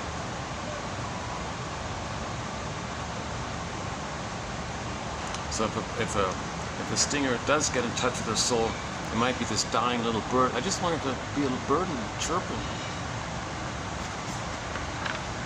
So that's the curse, right? The soul turned into a bird, a wounded bird like that. In the movie Cold Souls, oh my God, the souls turned into little like chickpeas and things, like little beans and things. Jesus Christ! So it really, I was wounded and dried out. Most of the souls are like just like little things, little inanimate things, right? That was very cynical. The dark side of the mother activates unconscious jealousy toward those who have had healthy desire.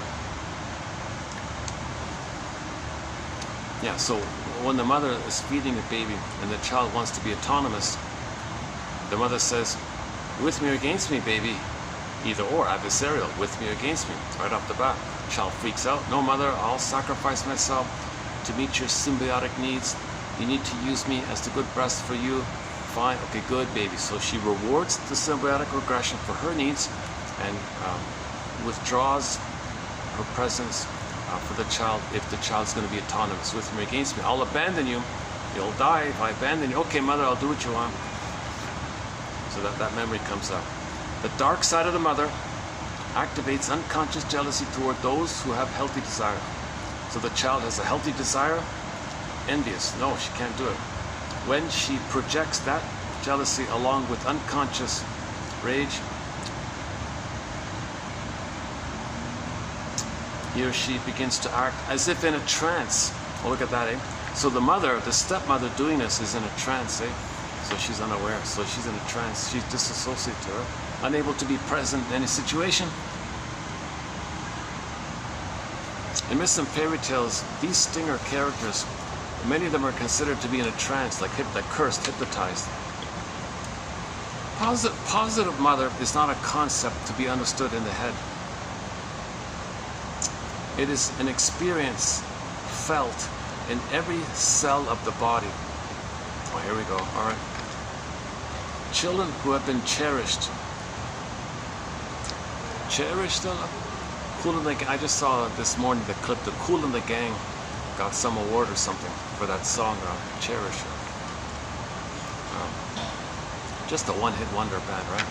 Or 2 hits. I don't know. Cherished.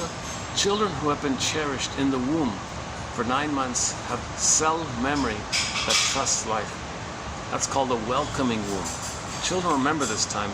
Is the womb a welcoming womb, or is he fighting with the sea monster in a rejecting womb? Then the uterus is not a friendly place. Then he thinks the universe is not a friendly place. The prototype for the world is there in the uterus. Children who have been cherished in the womb for 9 months have cell memory that trusts life. Okay, so the world's friendly, it's just the world, nature's beautiful, whatever. If when we are born, our environment mirrors who we are without judgment, so the mother mirrors you without judgment, so she accepts, hello baby, welcome baby, you're unique, nature's greatest miracle, what a delight, I see you, I'm here for you, you can be you, I'll feed you and give you what you need, and I have Freudenfreude, I have pleasure in your happiness. That's called Freudenfreude, not Schadenfreude, she has Freudenfreude. The mother needs to have, a loving mother has what's called Freudenfreude, pleasure in the joy in the child's joy.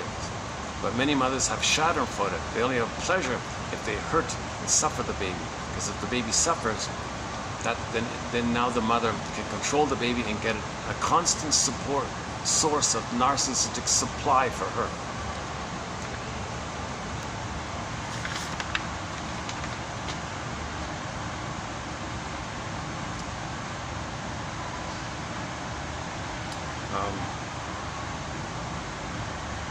If for whatever reason we were unwanted in the womb, we carry that knowledge in ourselves.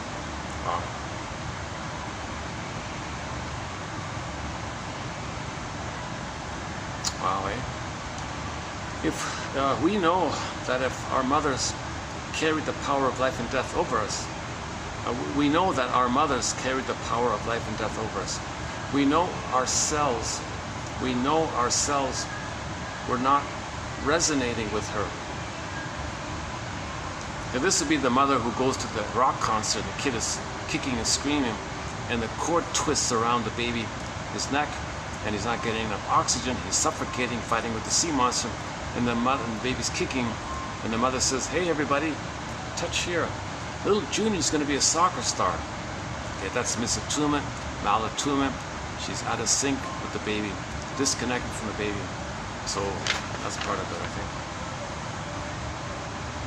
We know ourselves we're not resonating with her.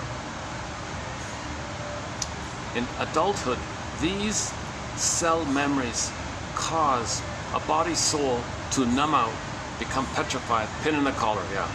So maybe the pin in the collar goes in even in the uterus. In that case, the child may get numb, even as prenatal trauma, prenatal distress syndrome. The body is always a psychological entity, a biological entity whose structures are co-formed by psychic life. The fear of annihilation carried in the cells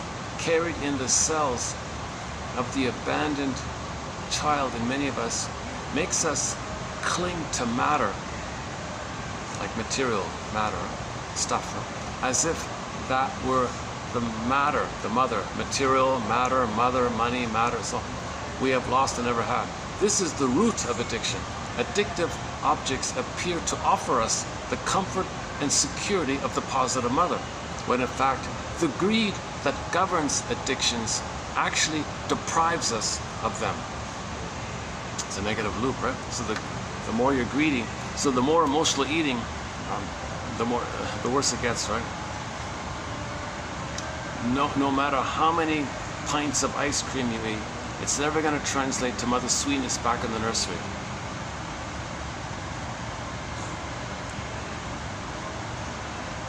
Burglar has this added thing about the alcohol.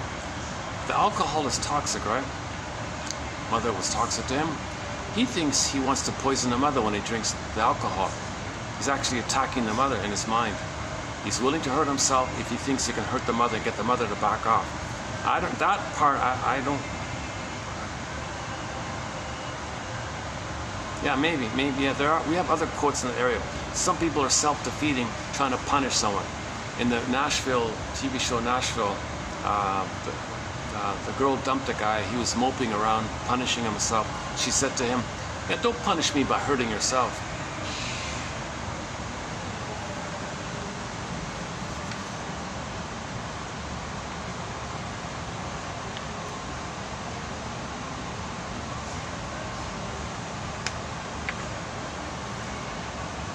Maybe the Peter Pan syndrome is a bit like that. You're trying to escape the mother, you're flying around manically, you're trying to escape the mother. She's inside you, she follows you wherever you go. As you go faster, faster, she's there with you all the time. So you go faster, faster, maybe do dangerous sports, maybe it'll scare the mother or something. I don't know, maybe something like that.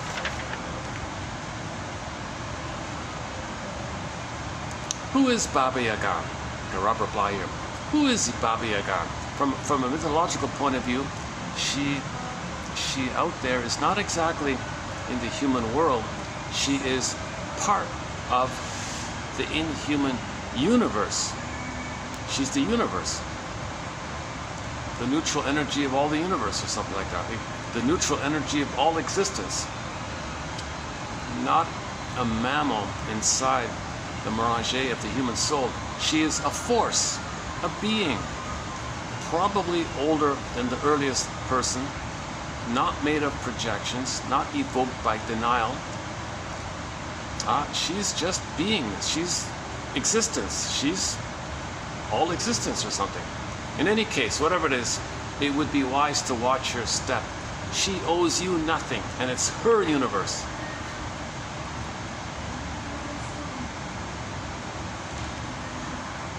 So Baba Yaga is happy to help you if you resolve oppositional thinking, if you divide the seeds, if you understand trickster energy, duck energy. She's happy to help you. She's equally happy to gobble you up if you lie to her, meaning reject you for that moment, come back again, it can happen again. So she's neutral like that. It's nothing personal like that. If you meet someone who has been abused, get a camera, because you're looking at a real liar. You're going to be born very sensitive. And then you got these nuts around you. That's a great one. This is Robert Bly talking to an audience. All right, all you guys. If you meet someone who has not been abused, quick, get your camera. Take a photo, because you're looking at a liar. Take a photo of this liar. You see, what's going on here is you're going to be born very sensitive. And then you got these nuts around you. The psychotics, right? Mother, are you psychotic? No, baby. It's worse than that. I'm psychotic, but I appear non-psychotic. Whoa. But she's nuts. Mother, I'm not you back then. Mother, I'm not your mother back then. What are you doing here? Are you nuts? Oh yes. But I appear reasonable. Oh my God. Oh my God. To yourself and to others, you appear reasonable, but you're nuts. So it's a covert nuts.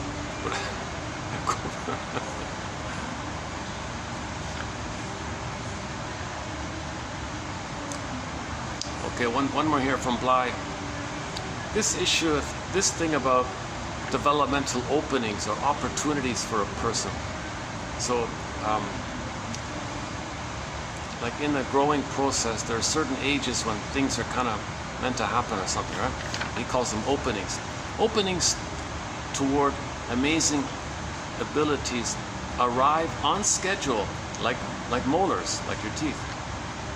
Each of these openings needs a response from family or culture in order to remain open, to become a part of the life. For example, when the longing to draw arrives, most parents do provide crayons and paper. Good. So the kid wants to draw, here's some crayons and paper. It's an opening, and they love to draw like that. Or music, whatever it is, whatever opening, whatever curiosity the child is, the parent supports it. Okay. Communicative matching, yes, and that's an opening like that. If the mother crushes it, yikes. Woodman gave the example. She was a little kindergarten kid or something, or she drew a I don't know, I forgot what it was, like a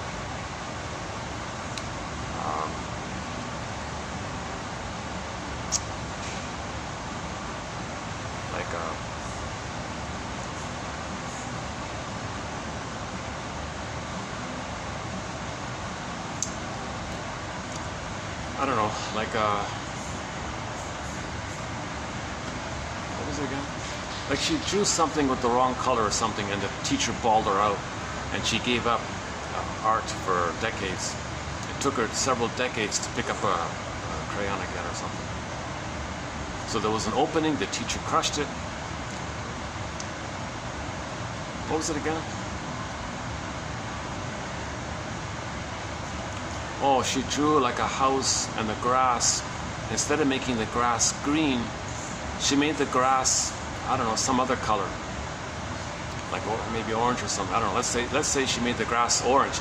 The teacher freaked out, shouted at the kid, "Don't you know that grass is green? You erase that." And got angry and, I don't know, slammed the ruler at her or something. She shocked the poor kid. Well, what's the big deal? It's just she's learning to draw here. Leave her alone. So the grass is orange, not green. Come on. Or whatever it is. I forgot the example. Bly tells it. And I saw it in Woodman's book. She also told it.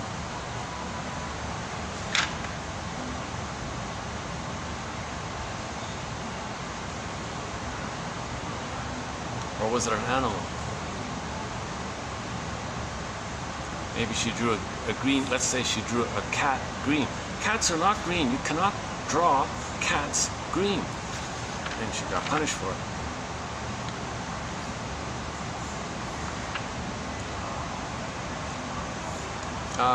So what about math? Well, what about mathematics? The genius for mathematical thinking may open around 12 or 13. Sometimes the parents or teacher respond to that, sometimes not. The conclusion is that if the outer world responds, the inner opening will remain open for life. So when the child's curious, the mother does communicative matching. Yes, and. There's an opening here. Yes, and. Child likes to play with the bongos. Yes, and. Okay, there's an opening there. He may love it. He may voluntarily choose something or whatever, but keep the opening there. That's what he means.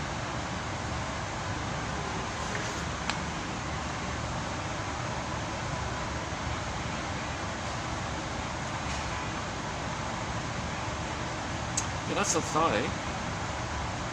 I've never came here at night. I'm just thinking, what if I came here at night?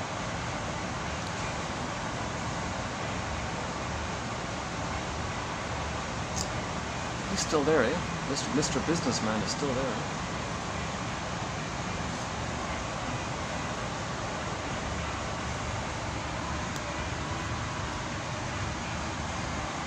I think he was like, talking to his staff or something on the camera. I don't know.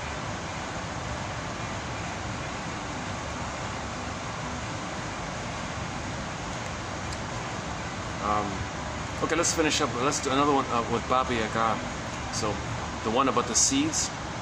Okay, that means you got to discriminate and discern your real feelings or sham feelings.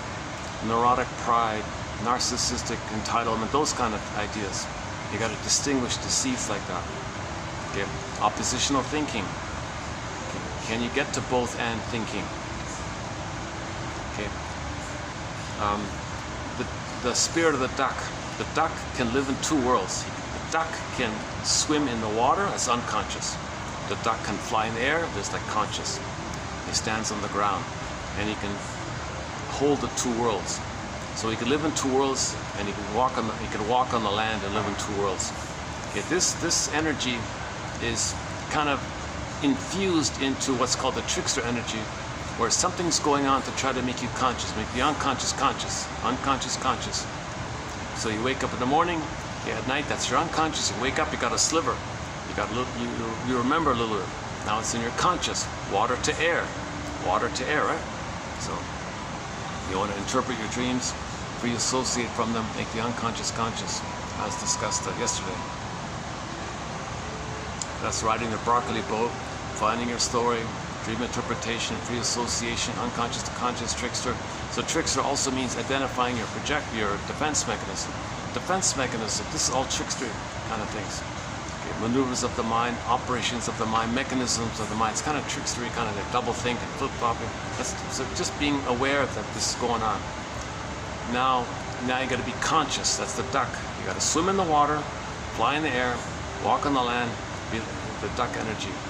And then from the duck, then there may be an egg. And in one version, she eats the egg as the potential new life. Psychoanalysis looks for an egg in a basket that's missing. So you want to get to the egg. So in the Maiden King, it was like the oak tree, the coffer, inside was the rabbit, and inside was the duck, and then the egg, that one. Interesting thing about that, yeah. And a variation is when you pass the Baba Yaga test like that, then a firebird appears. You hop at the back of the firebird, you ride the firebird. That's the emotional knowing. Oh, he's gonna use my room. Oh, what is that? Oh, he's just gonna. Oh, he wouldn't take my bag. I don't know, he's a staff, that's okay. Geez, yeah, I gotta keep your bag with you at all. Oh, I think he's packing up. Oh, he's Mr. Businessman packing up. He's standing up, I'm not sure if he's leaving. Oh, if he's leaving, I'll go back, yeah.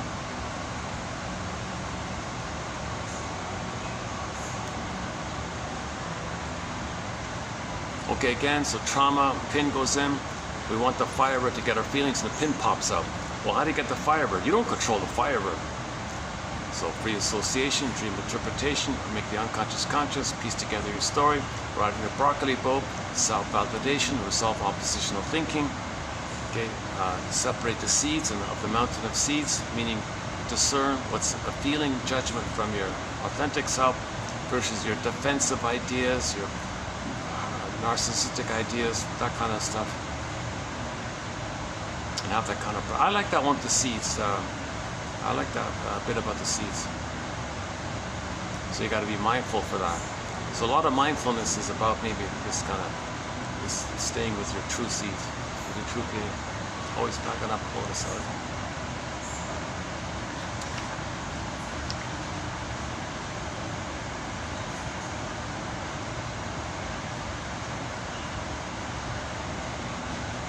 Gave him a little nod. He gave me a little nod, so everything's okay. All right, good. Oh, he's that nice small bit.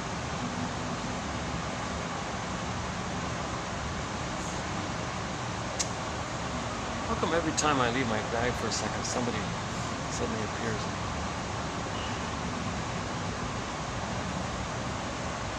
Oh, it's just a staff. All right.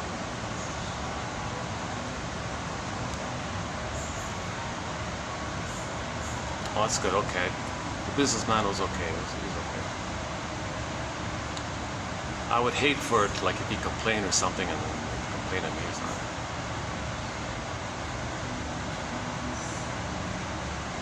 Okay, I can go back. When that guy leaves, I'll go back in. Although it's not bad here, yeah.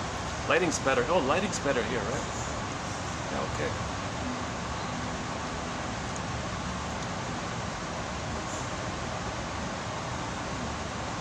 Nice little spot here.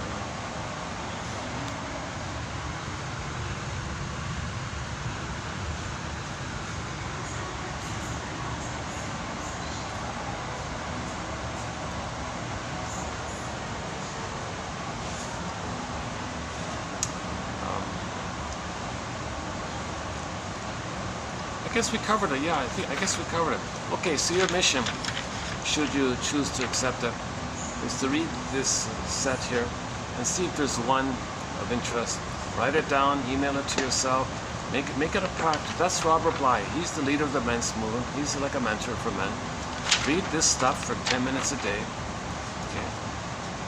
And just maybe make a note beside it. You know, you must have a very good reason for choosing this. What's the feeling? What's the most interesting about it? Or what's the most puzzling thing about it? I must have a very good reason for liking this quote. What does this quote suggest to me? What does it remind me of? Something bugs me about this quote. Okay, what's the most buggingful feeling about this quote? What's the most annoying thing about this quote? And just see what comes up. And that's gentle awakenings, quiet awakenings. Now remember, as you're doing this, you're building the adult mind. The freezing parent comes up. Back off, bully. Send the Doberman. Okay, It's a relic of the past. So when the critical voice comes up, and who do you think you are? You're trying to be yourself? You're trying to have your soul? You're betraying mother. I'm your mother. You betray me. You're gonna betray your mother? Really? Okay. This is a ghost voice from another era. Okay. Set it back to the past. It's your life in the present. Build the adult mind.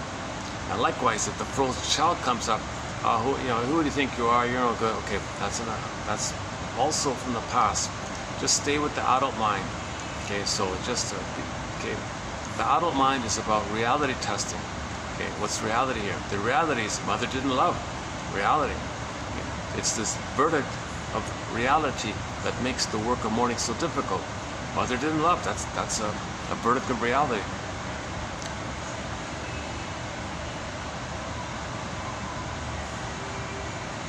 So it's trial and error, curiosity, wonderment. Pavlov's dog. They've got a new song coming out next year called Wanderlust, not Wanderlust, not with an A, with an O. Wanderlust, wonder. I wonder if you wonder. So practice this wonderment, this wanderlust quality. Maybe curiosity, like could it be this? Could it be this? Free associate. These quotes are free association prompts, stepping stones to free associate with hypotheses, guesstimates, ballpark approximations, invitations for mutual exploration. No set answer here, no magic. Psychoanalysis is not a magic breast. And the song Shrinker Man, Shrinker Man, wise me up if you can. No, she jokes. Just say some magic words. She just joked about it. It's about making you more conscious, so it's about making you more of a detective. When the shrink is a detective, you pick it up for yourself. Okay, thanks, Shrinker Man, I'll take it from here. So you want to internalize his way of seeing the third side of the coin. And I see how you see the third side of the coin. And you pick that up, I can take it from here. I can see the third side of the coin. Then you're free. So you want to pick up that kind of shrinker attitude. So the Shrinker Man knows how to fish, unconscious to conscious. He teaches you how to fish, unconscious to conscious. Once you learn how to fish, you're good to go. He doesn't just give you fish. He teaches you how to fish by making it tentative, by making you a little curious. I notice, I wonder, do you notice? Could it be, perhaps, just these little gentle kind of things. Little gentle nudges or something.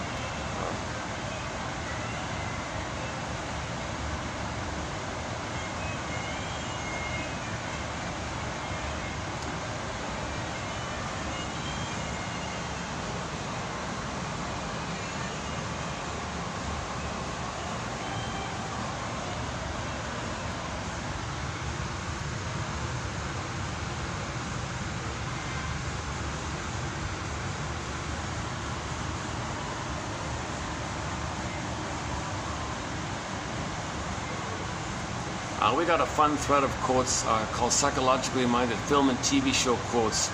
WKRP in Cincinnati. Barney Miller, the bass opening.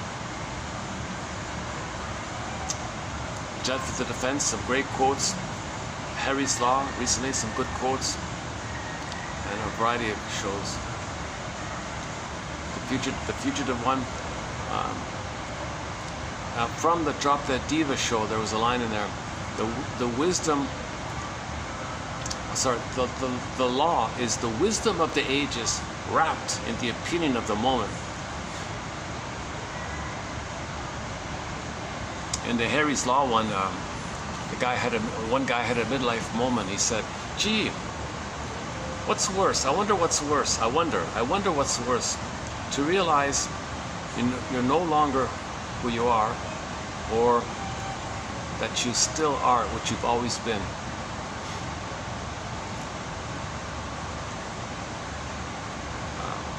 From the Heck Ramsey show, Heck Ramsey, played by Richard Boone. Richard Boone was the actor who played Paladin. Paladin, where do you roam from Have Will Travel? The sequel for that was Heck Ramsey. He met a lady, and he wanted to know whether or not she was going to project her aggressive mother onto him and fight with him and still battle with her mother, using him as a stand-in for the mother. She said, "Oh no, don't worry, Heck Ramsey. Don't worry, my friend. The past is to be remembered, not lived as the present." Okay. So that level of consciousness was a huge relief for him. There can be a fountain of love where they can share each other's present experiences in a fountain of love like that. Rather than this woman still fighting with her mother, transferring her mother onto the fellow. The fellow reminds her of her mother, unfinished business, was all still battling with the mother. So he didn't want that because he's older. He was older himself. So he asked her about that, and I liked her answer. The past is to be remembered, not lived as the present.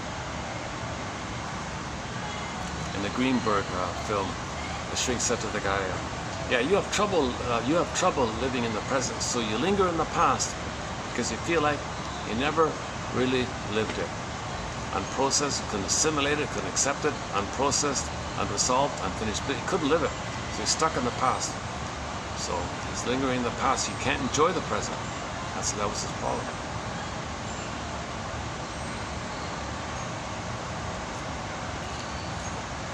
A common interpretation is to identify the pattern, your recurring, repetitive pattern, when it began, and then to see a live, here and now, in the moment example of that pattern taking place with somebody. You have this pattern. You learned it back then. That's why you're doing this, what you're doing now here with me. Oh my God, yikes.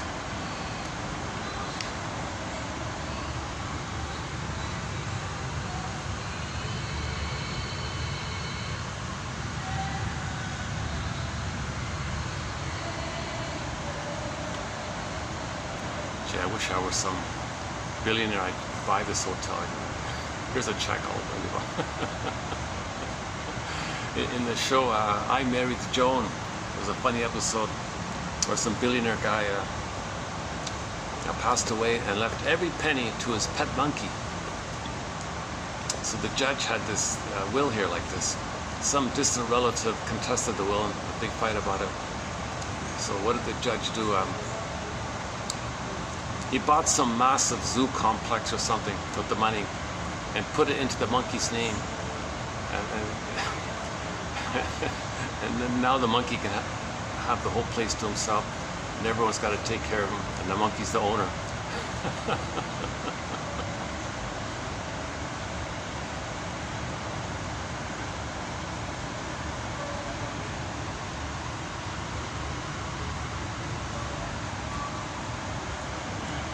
Another slightly funny one from WKRP in Cincinnati was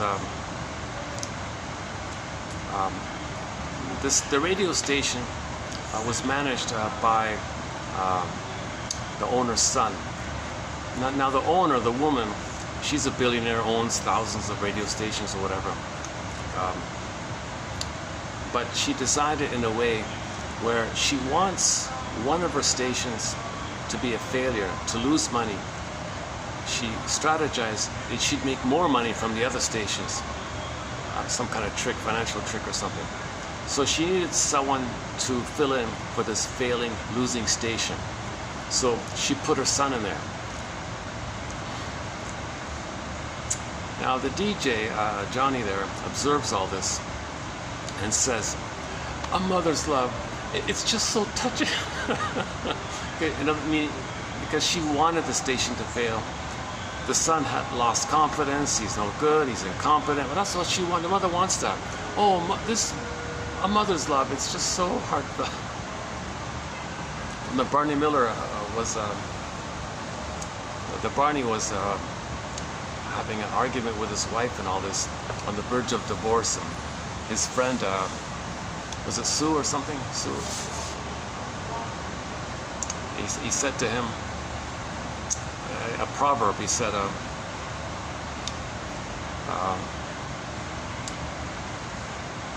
marriage is like a horse with a broken leg. You can shoot the horse, but that doesn't fix the leg. Did I get that right?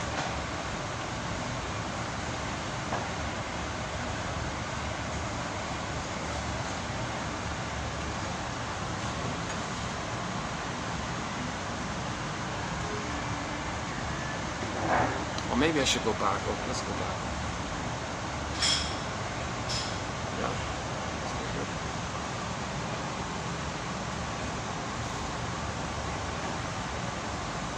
Oh, this table is reserved for tomorrow. Oh, I see. Yeah. Well, somebody is very clever. They reserved this nice table for tomorrow's breakfast.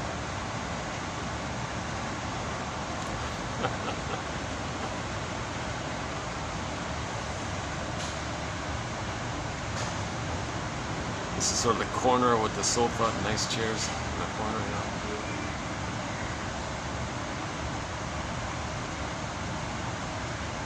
Or maybe the big boss is gonna, maybe he reserved it. When the Boss is Coming, a song by Oma Wumi, that's on her soundtrack from her album Lasso of Truth. So these quotes are kind of like a lasso of truth. It helps to bring up the truth. It facilitates bringing up the truth, like a lasso of truth.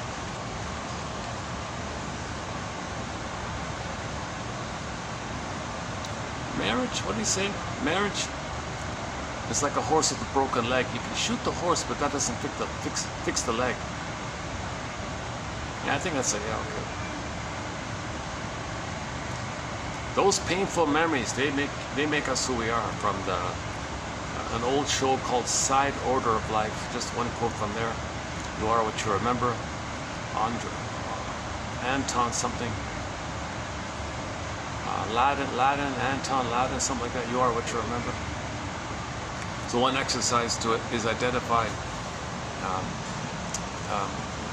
your first 3 earliest memories. You might see like a pattern. It's kind of like a dream. You might see like a pattern, a theme, or a pattern there.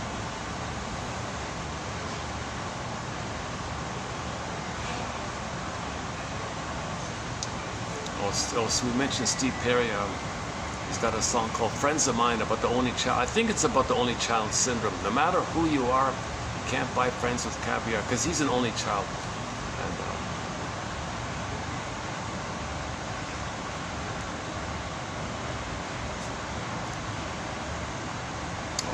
oh, there's the boss. Hold on a sec. He's gonna kick me out. No, we're okay. Everything okay? Yeah, thanks.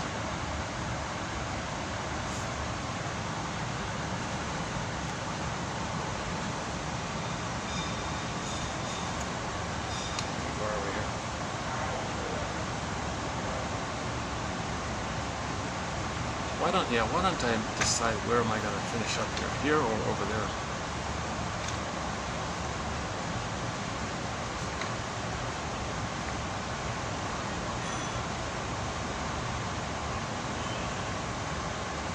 Let's just stay. Okay, so what do we got here? Let's see. 1, 2, 3, 4, 5, 6, 7, 8, 9, 10, 11, 12. So on average, we post 10 quotes here. So today there are 12. Yeah, so your mission, should you choose to accept it, of course, is to see if there's one here. That's sort of what we're aiming for. If there's 1 out of 10 on average, that's pretty good. So it would take 3 years for any person to have their own personal, customized, made for them, tailored for them, by them, their own 1001 Windmills of the Mind. So this exercise is that each person is going to create their own 1001 Windmills of the Mind. It'll be unique for everybody. Everyone's going to have their own unique set of 1001 quotes. So it's going to take 3 years like that. I think that's when a pattern sets in. Year 1, year 2, year 3, you might have the habit by then to continue to make the unconscious conscious. The more you make the unconscious conscious, the more you accept yourself, the more whole you are, the more healed you are, healing and wholeness. If you project yourself all the time, you empty all, you project, okay, follow-ups are like that. Let's see. Oh, this one about the cell memory in the womb. Yeah, mother and father are absent in different ways. Code word, okay, that's okay. The educational system puts the pin in. Pop culture puts the pin in. All this computer music, that puts the pin in. Oh, think about now you got AI music. That's putting the pin in. Oh my God, now you got computers. You don't even have like any human who wrote the notes or anything. Yikes. You're just scrambling things. And, Jesus Christ. It's synthetic. So now, yeah. That'd be putting the pin in, right? AI music.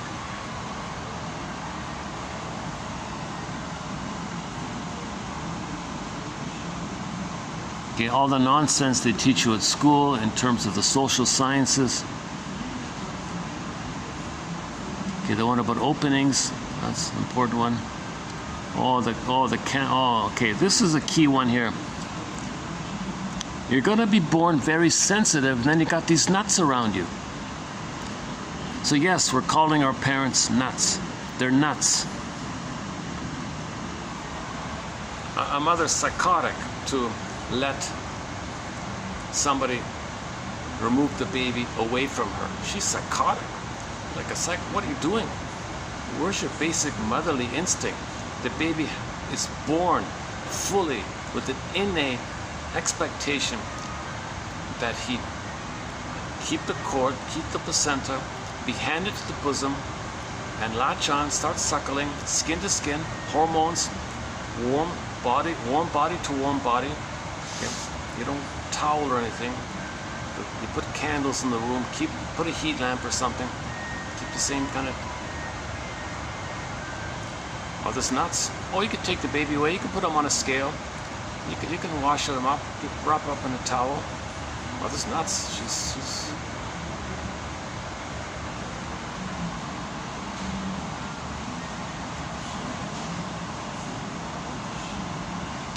Okay, the Baba Yaga one.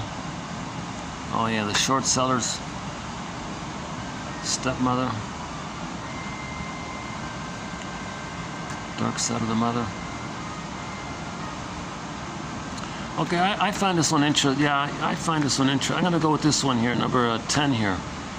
Positive mother is not a concept to be understood in the head. It's an experience felt in every cell of your body. Children who have been cherished in a womb for 9 months have the memory. If when we're born, mother, mirrors you, or everything's okay. Welcoming womb. If she doesn't, well, we remember that. We'll become bitter and cynical and hate the world. If we think, if the mother hated us, we're gonna hate the world. Mother will be the world. If the mother hated the baby, he thinks the world hates him, and he'll hate the world in kind of thing. Why? Because in the uterus, mother had all the power.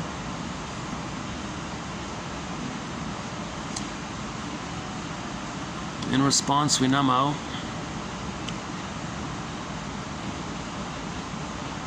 Okay, so trauma leads to addiction, right? So the root source of all this addictive behavior, emotional eating, it's trauma, thinking that some kind of a comfort food can be mother's comfort. Really? Comfort food's going to be mother's missing comfort. Cookies is going to be mother's missing sweetness. A bottle of wine is mother's missing stimulating fluid. Really? Come on.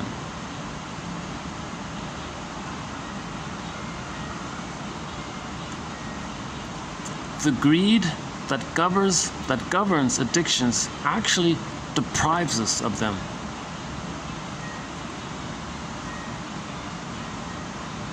Deprives us of safety and comfort. The greed that governs addictions deprives us of the comfort and security that we're looking for. It takes it away even.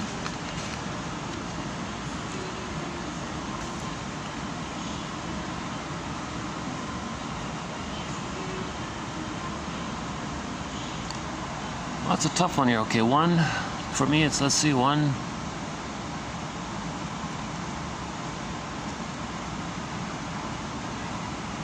One, two, three. 5 for sure, yeah, 5 for sure. Okay, 1, 2, 3, okay. Let's just say 1, 2, 3, 5. 1, 2, 3, 5. I think this is important. Okay, 7, 1, 2, 3, 5, 7. 1, 2, 3, 5, 7, and 10. Okay. That's unusual for me to get so many. 1, 2, 3, 5, 7, and 10. Now, almost half of them here. Sometimes there's only 1, maybe 2, sometimes 3 or 4. I like these chords very much, most of them.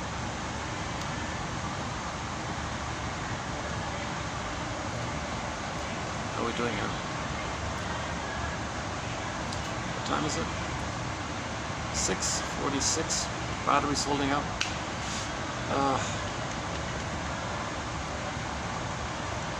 Yeah, coffee's very strong here. I get it. I noticed that I have a more sluggish feeling by the coffee with this coffee here.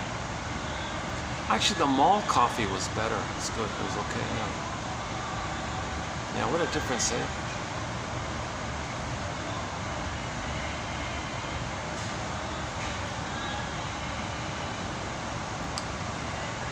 Okay, let's just get my bag. I'll close it up over there. Yeah.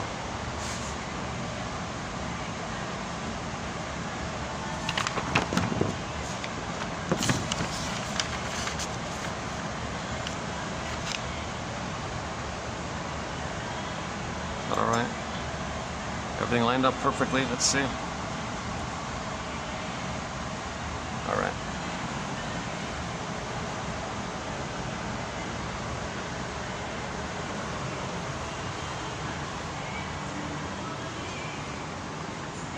Ooh. Whoa.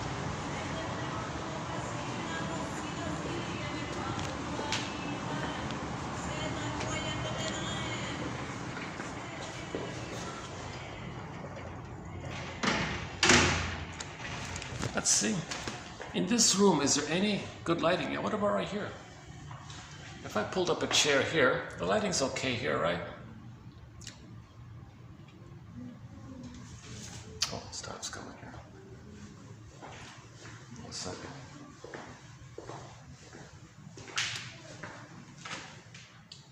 Okay, let's just wind it down here.